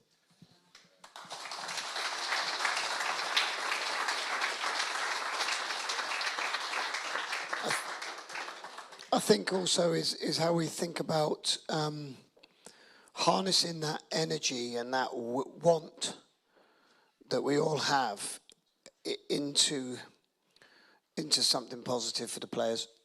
I'm not making excuses from that. That's absolutely not who I am. But it's a two-way street, isn't it? They feed off you, you feed off them. And I've told them since the day I walked in, we create the atmosphere. You create the atmosphere as a group of players by what you do in the first 10 minutes. But if they are struggling, if it's hard, if, you know, people have, they've got, no one's going to come here and lay down and die. They've got a divine right to play well, and they played well. So it then, you know, it became hard, and then that's the time where please recognise that they might need you then. And in all fairness, you did.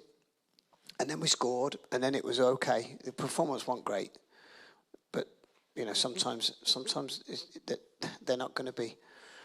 My disappointment, my hurt, my non-night of sleep was more around the manner in which we got beat, and it was more around the. You know, I saw something for the first time. You may have seen it before. I saw it for the first time. They just seemed to go back to default mode, which was kick it, and that's never going to work. And it was really, really disappointing. But you know what? You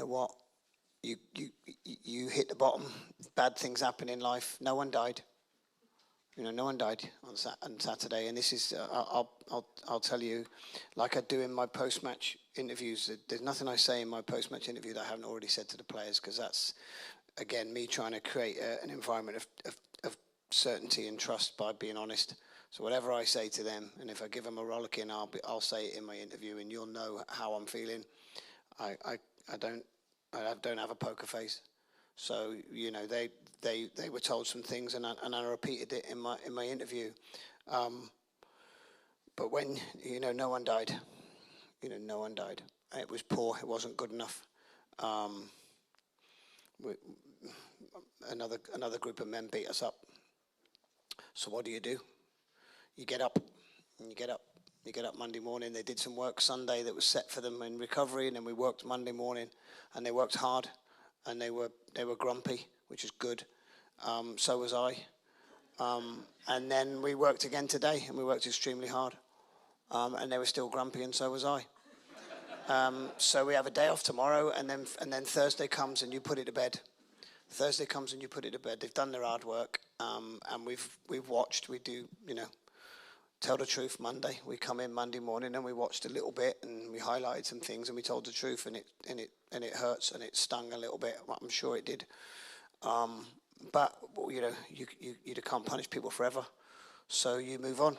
And they worked extremely hard today, and they get a day off tomorrow because they worked hard. And we come in Thursday, and it will never be mentioned again, because you have to move on, and you have to be positive, and you have to be strong, because you know, bad things do happen in life. You know, I lost my parents by the time I was 28. Bad things happen in life, and you just got to get on with it. Time doesn't stand still. You got to step forward, and you got you know, face everything, and that's what we're trying to create. Trying to create a grittier environment. Trying to create adversity. Sometimes making training harder than the game, so that the game is easy as part of their week. Loads of little things, but it's really, really hard. It's really hard to. There's so much I want to do and so much I want to say, but I just drown them. So I've got to really pick and choose, and there's just so much we can do. But this group has underachieved. I'll say it. I say it to them. This is not a pop at them. It's not a pop at them. I think they're fantastic lads. They know how I feel about them. They've shown, just in the 32 days that I've been here, they've shown me enough. You know, and Saturday was bad day at the office. We've all had them. Unfortunately, our bad days at the office affect 5,000 people, and dozens watching and listening all over the country and all over the world.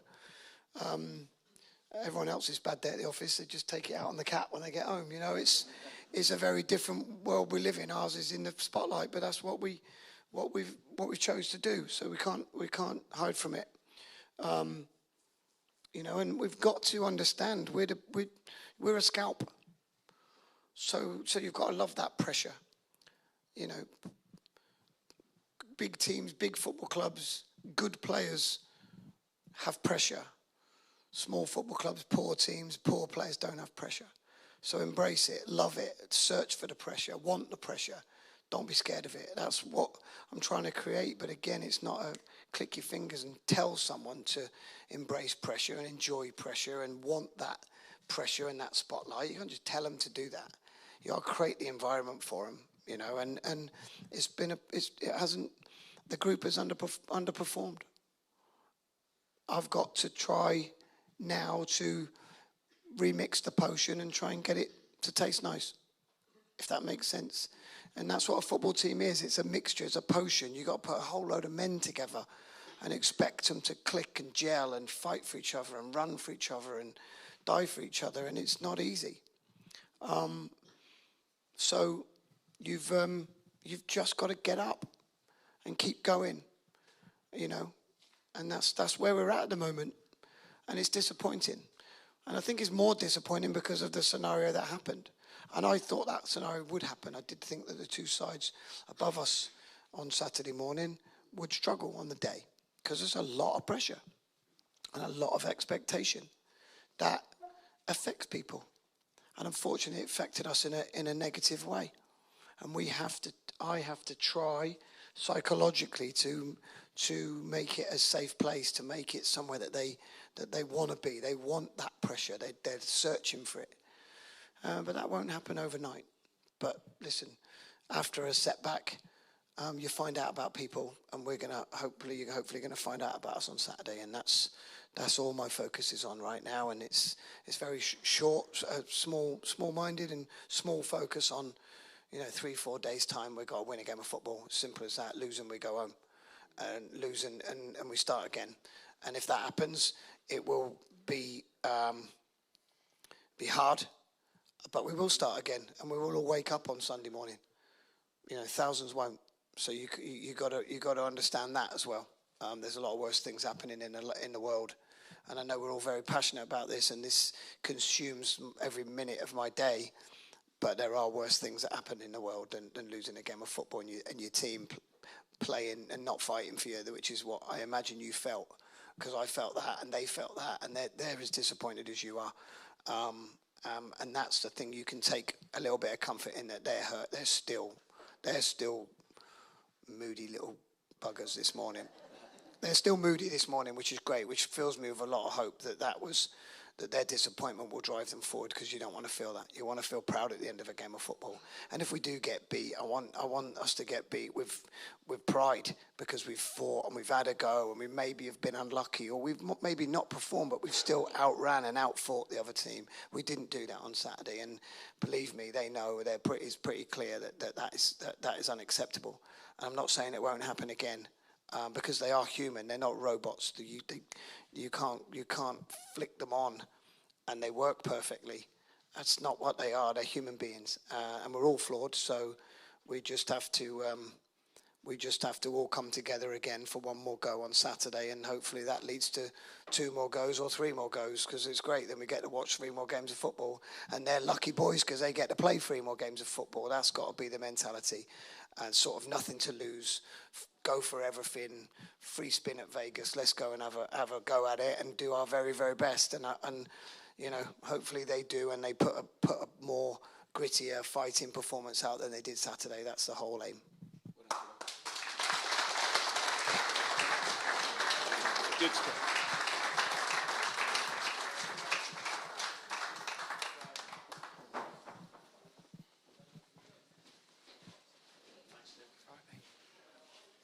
Probably a question for Nick and Jimmy, I think, this one, so we can leave Mark out of it.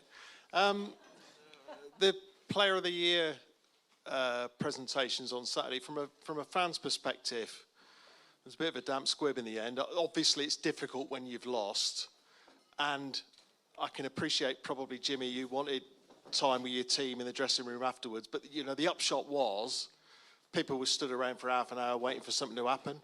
I'm wondering if you've had any thoughts about whether you might do it differently next season, maybe do it before the game instead? I'll take the blame. I was made aware it was on the agenda. I knew it was straight after the game, and I needed to have a tantrum. No, that was all down to me. Sorry, I apologise for people who stayed around. Apologise to people who left. But things needed to be said that couldn't wait. So apologies.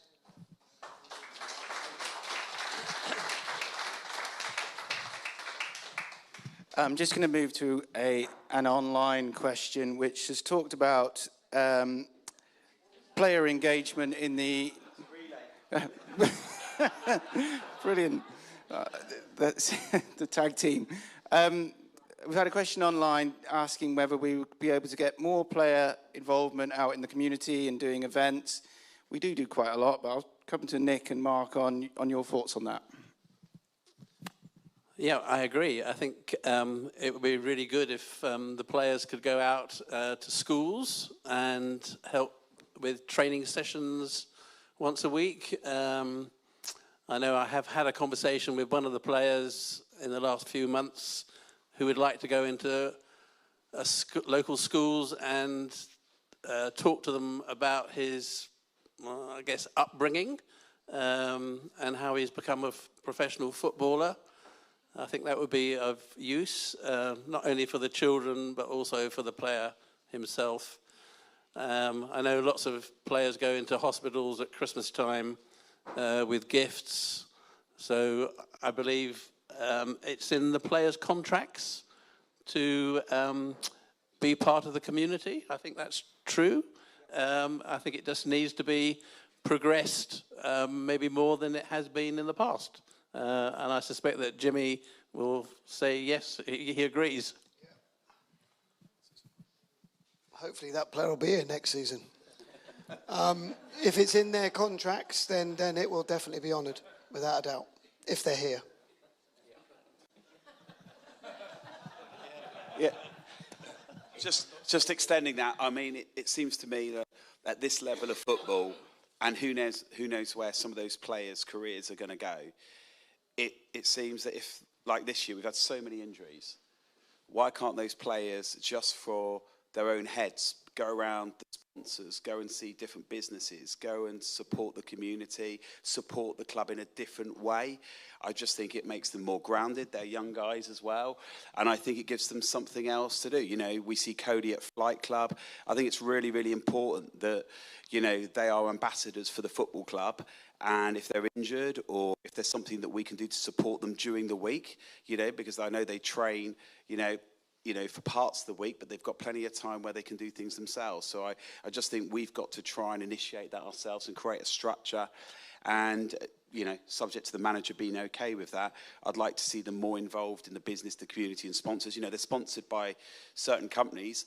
Why don't they go in one day a week and learn a little bit about how that company works and the employers? Maybe they could go on their, not on their Christmas do, but maybe they could do something where they're speaker at a certain event for them or something. But I'm all for all that engagement and getting them more involved in this whole community.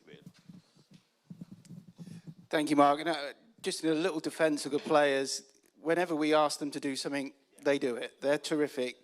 That challenge actually comes to me and Luke, Judd, Debs and the team to go out there and find these opportunities for them to go and explore.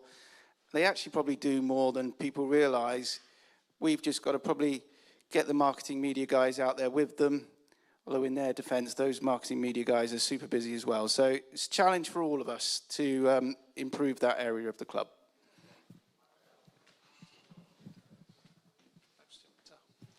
Okay, talking about the awards and that, I know when we have good times, we always used to go to a hotel, have a meal, or we used to go to the Riviera Centre and have a special evening where everybody paid, what, in those days, 35 quid for a meal, and we had a great evening, saw all the players get all their things, and we used to celebrate the season. I've even been to one of them when we didn't win, but we don't seem to do that anymore. There's an idea for some money coming in, because you can get something like that and you can charge 50, 60 quid for it, and 15 quid of that's going to be pure profit.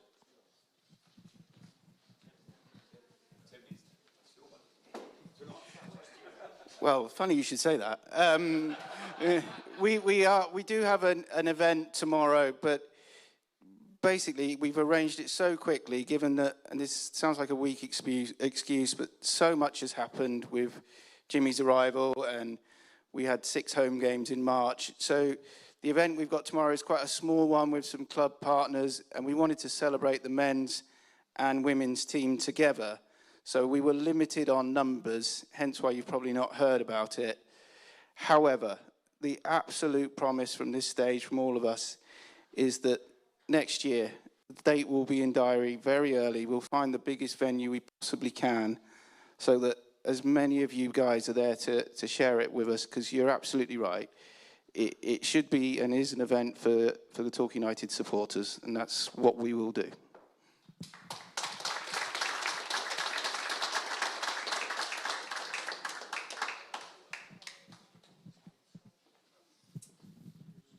Thanks, Tim. An allied question about finance, and probably leading on from what Joe was saying. Although, first of all, I wanted to reiterate, because of some of the tougher questions, we should always reiterate our thanks to the Bryn Consortium. And also what Michael was saying about bringing some sense to the football world. I don't think we could agree more about that, and we can be leaders in that, because it is ludicrous when you see what's happening at Exeter City, the spiralling in their, their wages, which is putting them in peril. So I think our thanks to the Bryn Consortium for taking the leadership, and of course to Nick and the Trust, who were instrumental in helping to bring the Bryn Consortium on board. And I think we should always be eternally grateful to them. And also to Tim and his team, because heaven knows how hard they have been working. So since Mark Thomas left, Tim and a slimmed down team, and I see it a little bit when I go in every week, but they have worked so hard here that I think all our leaders here deserve a massive round of applause.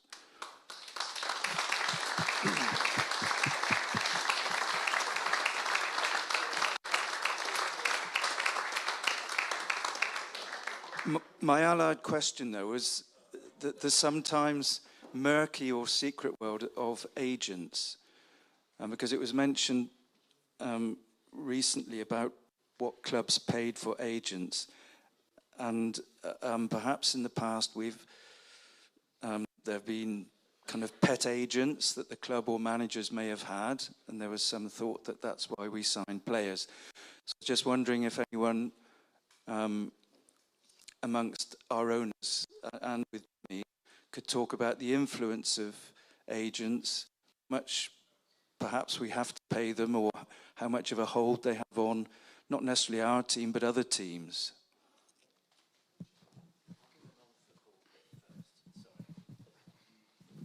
So obviously, so those of you that are not in the football world, if you're involved in recruitment in any way for your own business, so recruiting agencies is a fact of life for any business.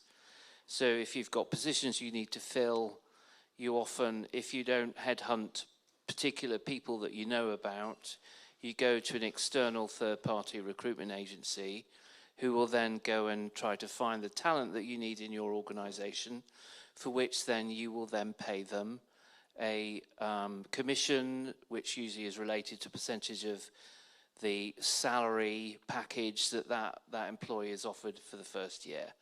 That's normal. That's in every other business, in any business across the land. Football is no different. And so, but of course, as with any business, and I'm talking about non-football now, if you only use the same recruitment agency, you tend to tap the same kind of pool of talent. And so I think the secret of any business is to spread your net far and wide. So when you're trawling for talent, you're trawling across a wider spectrum as you possibly can. And that, I suspect, is the same in football. And we don't get involved terribly with agents. They are just part and parcel of the life of signing players, because they find recruitment, and that is no different to the business that Mark runs in the life sciences world or in the media and advertising and commercial world that I work in, we always have a line item in our budgets that is recruitment fees, which is usually to an external recruitment agency. But I'll let Jimmy talk to you about agency.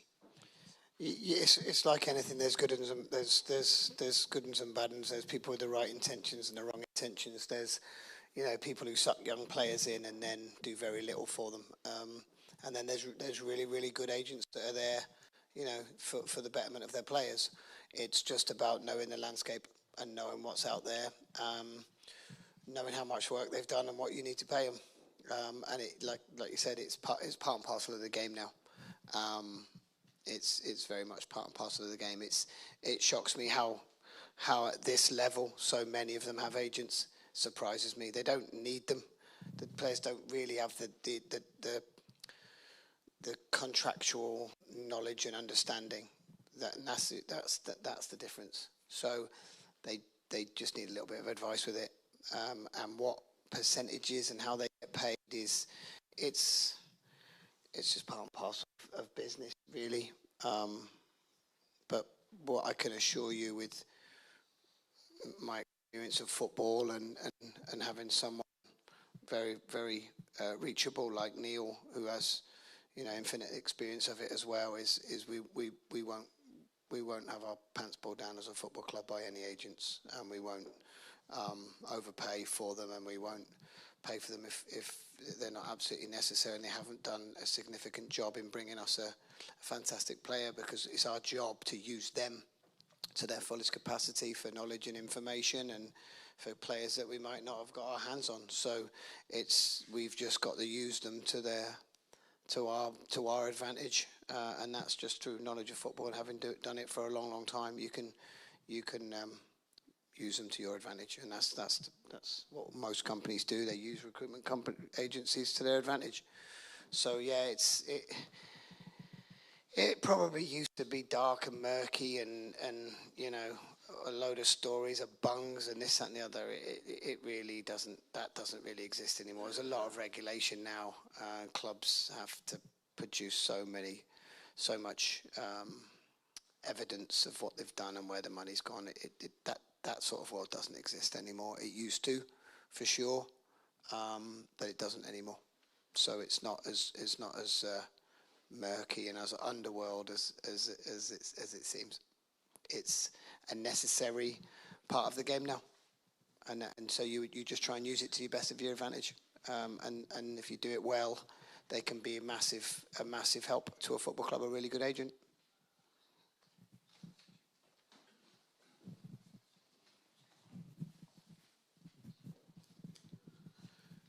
Do the board think that we maximise or are allowed to maximise the potential revenues from streaming matches, both at home and abroad? And if not, streaming, yeah, video. If not, what cages could we rattle that we can see more revenue coming in from that? I think we made a huge amount of money in COVID, and I don't think we've made much since.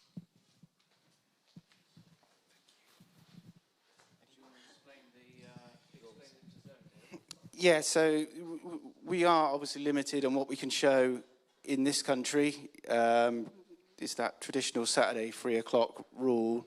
What I would say to that, John, is I had personal experience at Argyle many, many years, going back to 2007 when we had new ownership, and they were convinced that Japan was going to be the next avenue for Plymouth Argyle Football Club to garner a whole load of support.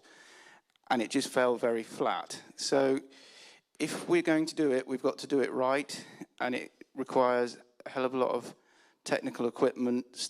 It's a realm that I don't really understand, but if you just look around this room to stream it live today, there's 3 cameras.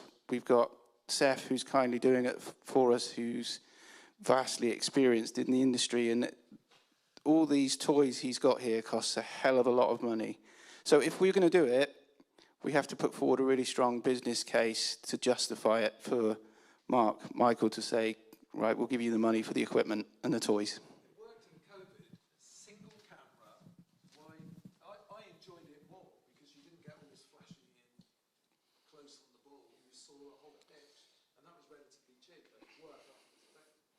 what I would say that was obviously COVID, so you're given a bit more concession by the supporter, by the viewer. I think we wouldn't be able to get away with that now, and if we're going to do it, we've got to try and do it right and learn from it. Sorry, the elephant in the room is that there is an exclusive deal with DAZN with the Enterprise National League, so we can't show live football. However, who was it that got special dispensation the other day? Worthing got dispensation to show closed circuit streaming. So what they're doing for their game against Western, I think, or was it the last game? So they are able to stream it to a closed circuit at the club. So for example, you know, let's say that we're in a playoff final or semi-final, and it's at a ground where we only get 500 tickets, then I suspect that one will be shown by DAZN, actually, to be fair. But what Worthing did last weekend was, it was not a game that was streamed on DAZN.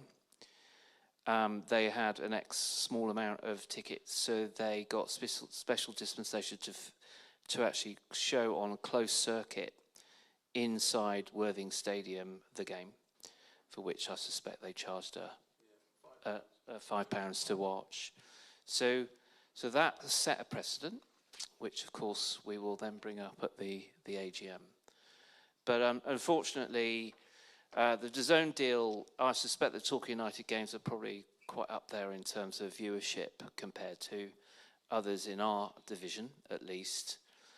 But basically, it all gets put in a central pot, and then it gets divvied up at the end of the season. As far as I understand the DAZN deal, unless you know it differently. No, that's spot on, and I think you're referring to international fans where it's not quite the same, and it's never off the table, John. It's just something, if we're going to do it, we need to do it right, because we'd soon turn people off.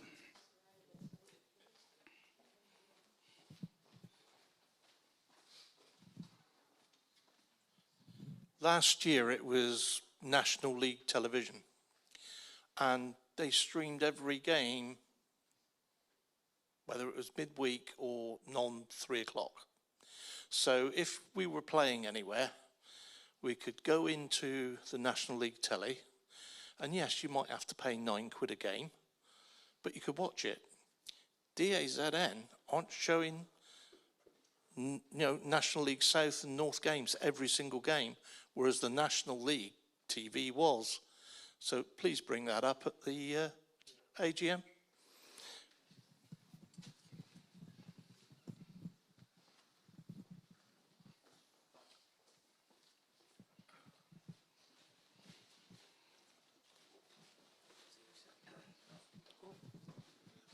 Right, hello. This is aimed at Michael and Mark. It's what Michael was alluding to earlier concerning with the finances of the club. Are we openly looking for any more investment to go into the board? I know, obviously, Michael, you mentioned earlier that there aren't hundreds of sugar daddies and not necessarily what we would like. But is there anything out there that perhaps might come into the board that would perhaps lighten the load for yourselves?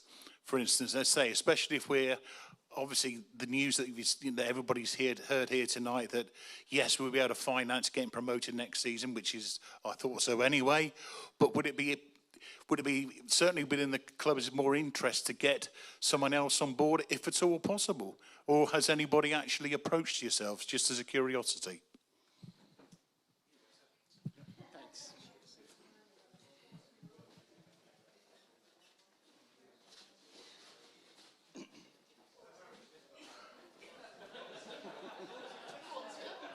Get my steps in.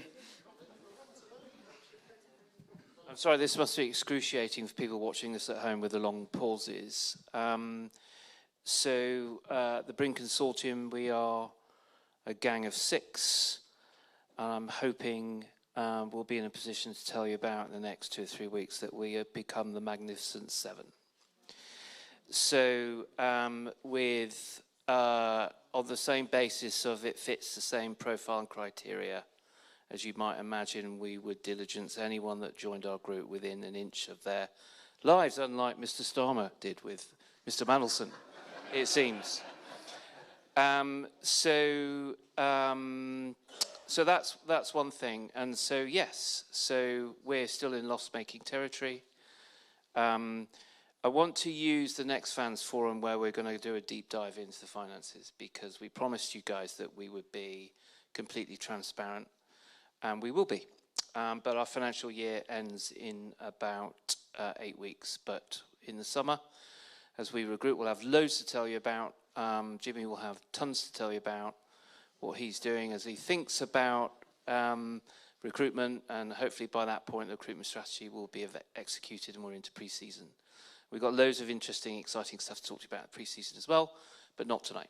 But on that very serious point, yes, we have put our shoulder to the wheel, right? As a Bryn consortium, we're about £1.6 million into that commitment to the club as we stand today. And we are, you know, I suspect as things will shape up, we'll still operate at a deficit next year, albeit much smaller, because of all the steps we've taken. So to lighten the load and spread the load would be good. What you didn't ask, but I said, I think you saw in the chairman's chat, is that we want to position and get all the foundation stones right. And we need to have a story and a vision and a plan and the foundation in place, that at the point where we think it's right to sell that vision to a strategic investor, an investment group with much deeper pockets that can see us doing a Brighton or a Bournemouth, because we have a similar addressable market, and set ourselves on that journey, then we will do so. We are, as said before, make it really clear again, we are but temporary custodians. We're 125 years old. There's been a myriad of owners before us. There'll be a myriad of owners ahead of us. But our job is to stabilise, set the foundations, have a vision, set sail, and set the course. And we will not rest until we are sure that we're on that course and our club is safe and we're on a road to progress. And so that's what I can say on that front.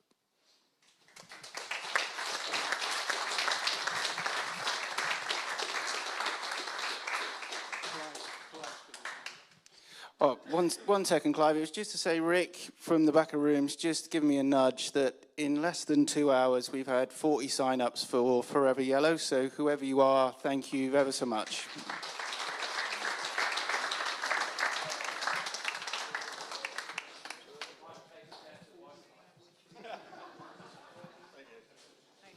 That's fantastic news, isn't it?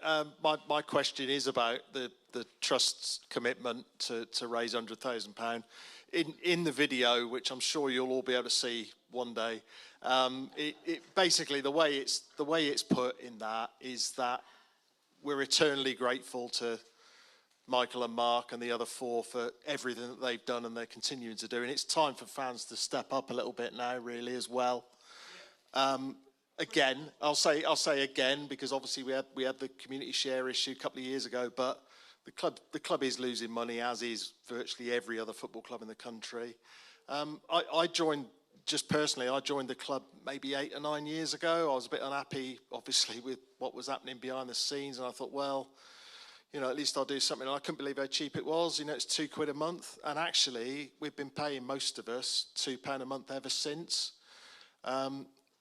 That is enough to sort of raise between 30 and 40,000. What we need to do is double that and a bit more. So for anybody in the room tonight who's thinking about it, there's options to go up to a £5 a month or a £10 a month, or if you can afford it, if you want to do it, the platinum level with all the barbecues and the bells and whistles is £25.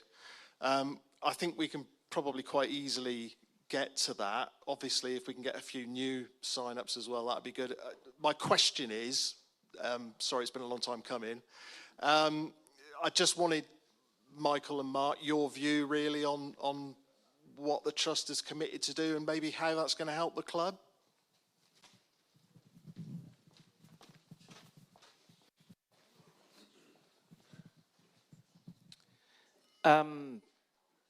You all know that from day one that we felt that if we were contemplated Bryn to take on the club, in many senses that we needed to give the club back to its community, because I felt that the club had kept the community at arm's length and a lot of the fan base were disenfranchised, and I think from day one, and it was largely thanks, well, a massively part thanks to Nick and Rick and the team at TUFC that brought the Bryn together. And that is forever inked in the annals of the history books of Torquay United, that hopefully if we get on and succeed and take this club places, that was a massive moment, really. And so we should all recognise that. And don't forget, we're fans too. So we understood, and we wanted from day one that the most important stakeholders of this football club were its supporters and its fan base. And we wanted the club to be transparent, and we wanted to be the clubs, the supporters to have a say. We wanted to be genuinely democratic from that perspective. So having the fans in the club, which is why we chose, when we did the community share issue and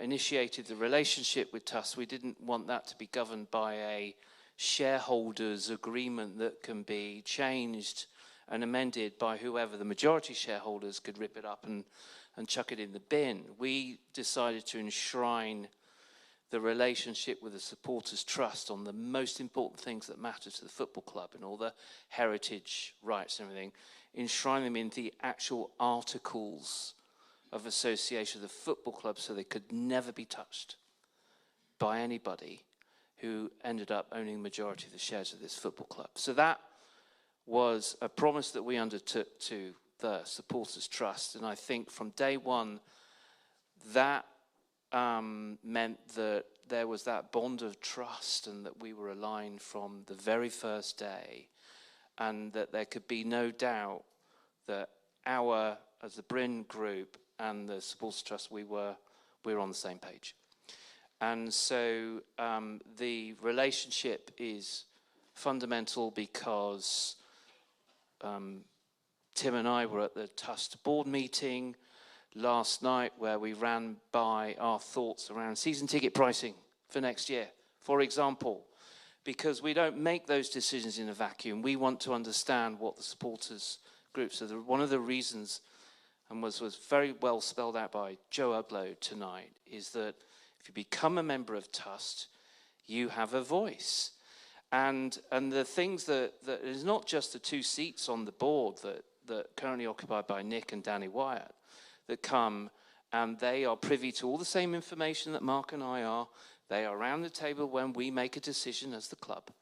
But more importantly, the things that really matter fundamentally most to fans, that we use the TUFC board, and the TUFC board use its membership as a sounding board. And what's really healthy, and we should all take great heart from, is that when the Supporters Trust asked its community and did the survey, there was an enormous response. That response, and I'm telling you, I'm a guy who runs a business that deals with lots of communities, we do tons of surveys. We do not get that kind of response rate and that penetration in the community that you have. So that tells me a lot, that I think you've made a lot of mistakes in the last 2 years, because we knew and we learn fast and we fail fast and we move on. But one of the things I think we have got right is the relationship with the Supporters Trust. And I thank you. And but don't get me wrong, we don't pay lip service to that. It is fundamental to what we do, because it's very unusual for any organisation to have a direct line straight into your base, right? I'm not going to call you customers. Our supporters, our stakeholders, our most important stakeholders that genuinely have a sense of a real ownership of the club, but hopefully a pervading sense of ownership of the club. So, you know, I would urge everyone out there, if you've got some thoughts or you've got some ideas or have a moan, and rather than just use the forums just to moan and throw stones, actually pick up the phone or talk to Supporters Trust and use them as your voice, because it's the voice that's in the boardroom and that we meet with all the time that will make a material difference and a tangible difference and can change stuff that you think you need changing. And so rather than moan about stuff, if you want action, you've got the vehicle to do it. Get involved with the TUFC. If you feel that strongly, stand for elections at the TUFC. If you want to make a tangible contribution through the membership things and then decide where you want that money spent. Whenever we've had that at Torquay United, we've never had that. And we've got that now. So embrace it. Embrace it. That's all And so the answer to your question is, the relationship with the Supporters Trust is fundamental to the football club.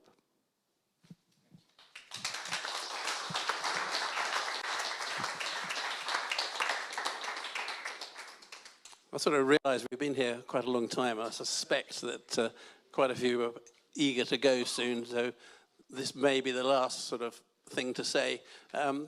We work in harmony with Bryn guys. It's a very harmonious relationship, and as Michael has said, we are privy to a lot of the decisions that are taken for the benefit of the football club and for its support. I've been at quite a number of fans' forums over the years, as I'm sure quite a few of you have. I have to say that tonight there's been some really interesting, probing questions to us here on the stage, and I believe that the answers have been really honest. It's been a night, I think, full of honesty. Michael and Mark are great co-chairmen of the club. They say it how it is, so everybody can understand where they're coming from. In Jimmy, our new manager, he's totally honest. He says it as it is. He doesn't hide behind silly words or actions. If, as he said tonight, when he does his press calls, he says it how it is, and if he said something to the players, he'll tell us as well. You can't ask for more than that. I'm actually going to drive home back up the M5 tonight, super excited, and I'll tell you why I'm super excited. In a previous life, as some of you may know, I was a headmaster. I'm really excited about the youth development program that we've heard tonight. If I was to leave a legacy for this football club, it would be that we develop our own footballers who play in our first team, and that could be women as well as men, and we sell players for $1 million, $2 million, to boost the coffers. I'm sure that day will come, maybe not in my lifetime, but it'll come at some point. And I'm also really pleased that actually, as much as the new Forever Yellow scheme that you've heard about tonight is absolutely brilliant, it's really fantastic, and I hope as many people get behind it as possible. The one element of it that isn't yet agreed or up and running is a junior section. As much as we would desperately want young players to play for our football team and become stars of the future, we also need young people to become chairman of the Supporters Trust in time. We need people to replace all of us who are sitting here tonight to take over our roles when we're not here anymore. So it's really important to get behind the youth off the pitch, the youth on the pitch, and that's why I'm going to drive home tonight really excited, because I think this is the beginning of a really, really exciting period for Torquay United. And you can all play your part, because if you join our Forever Yellow Fund scheme, and we raise £100,000 annually, a lot of your £100,000 can go towards a youth academy that's going to boost young players at this football club. That's really what I really hope is the message that you will all go home with tonight, those of you who are here in the room and those who are watching. And thank you for coming tonight, for those of you who are here personally. And thank you too for those who have been watching on the live stream. It's really encouraging. It's really a fantastic football club. We know that, otherwise we wouldn't be following it. We desperately want success on the pitch. We desperately support Jimmy and the boys on Saturday at Tunbridge and further on, hopefully. If promotion doesn't come at the end of this season, it's close. We know it's close. It's sort of within touching distance. It may not be now at the end of this season. It might be at the end of next season. But it's there. You know it's there. We all know it's there. We may just have to be patient, maybe just a bit longer. But tonight, thank you. Thanks to Michael. Thanks to Mark. And thanks to Jimmy for your time tonight. And thank you for all of you for coming.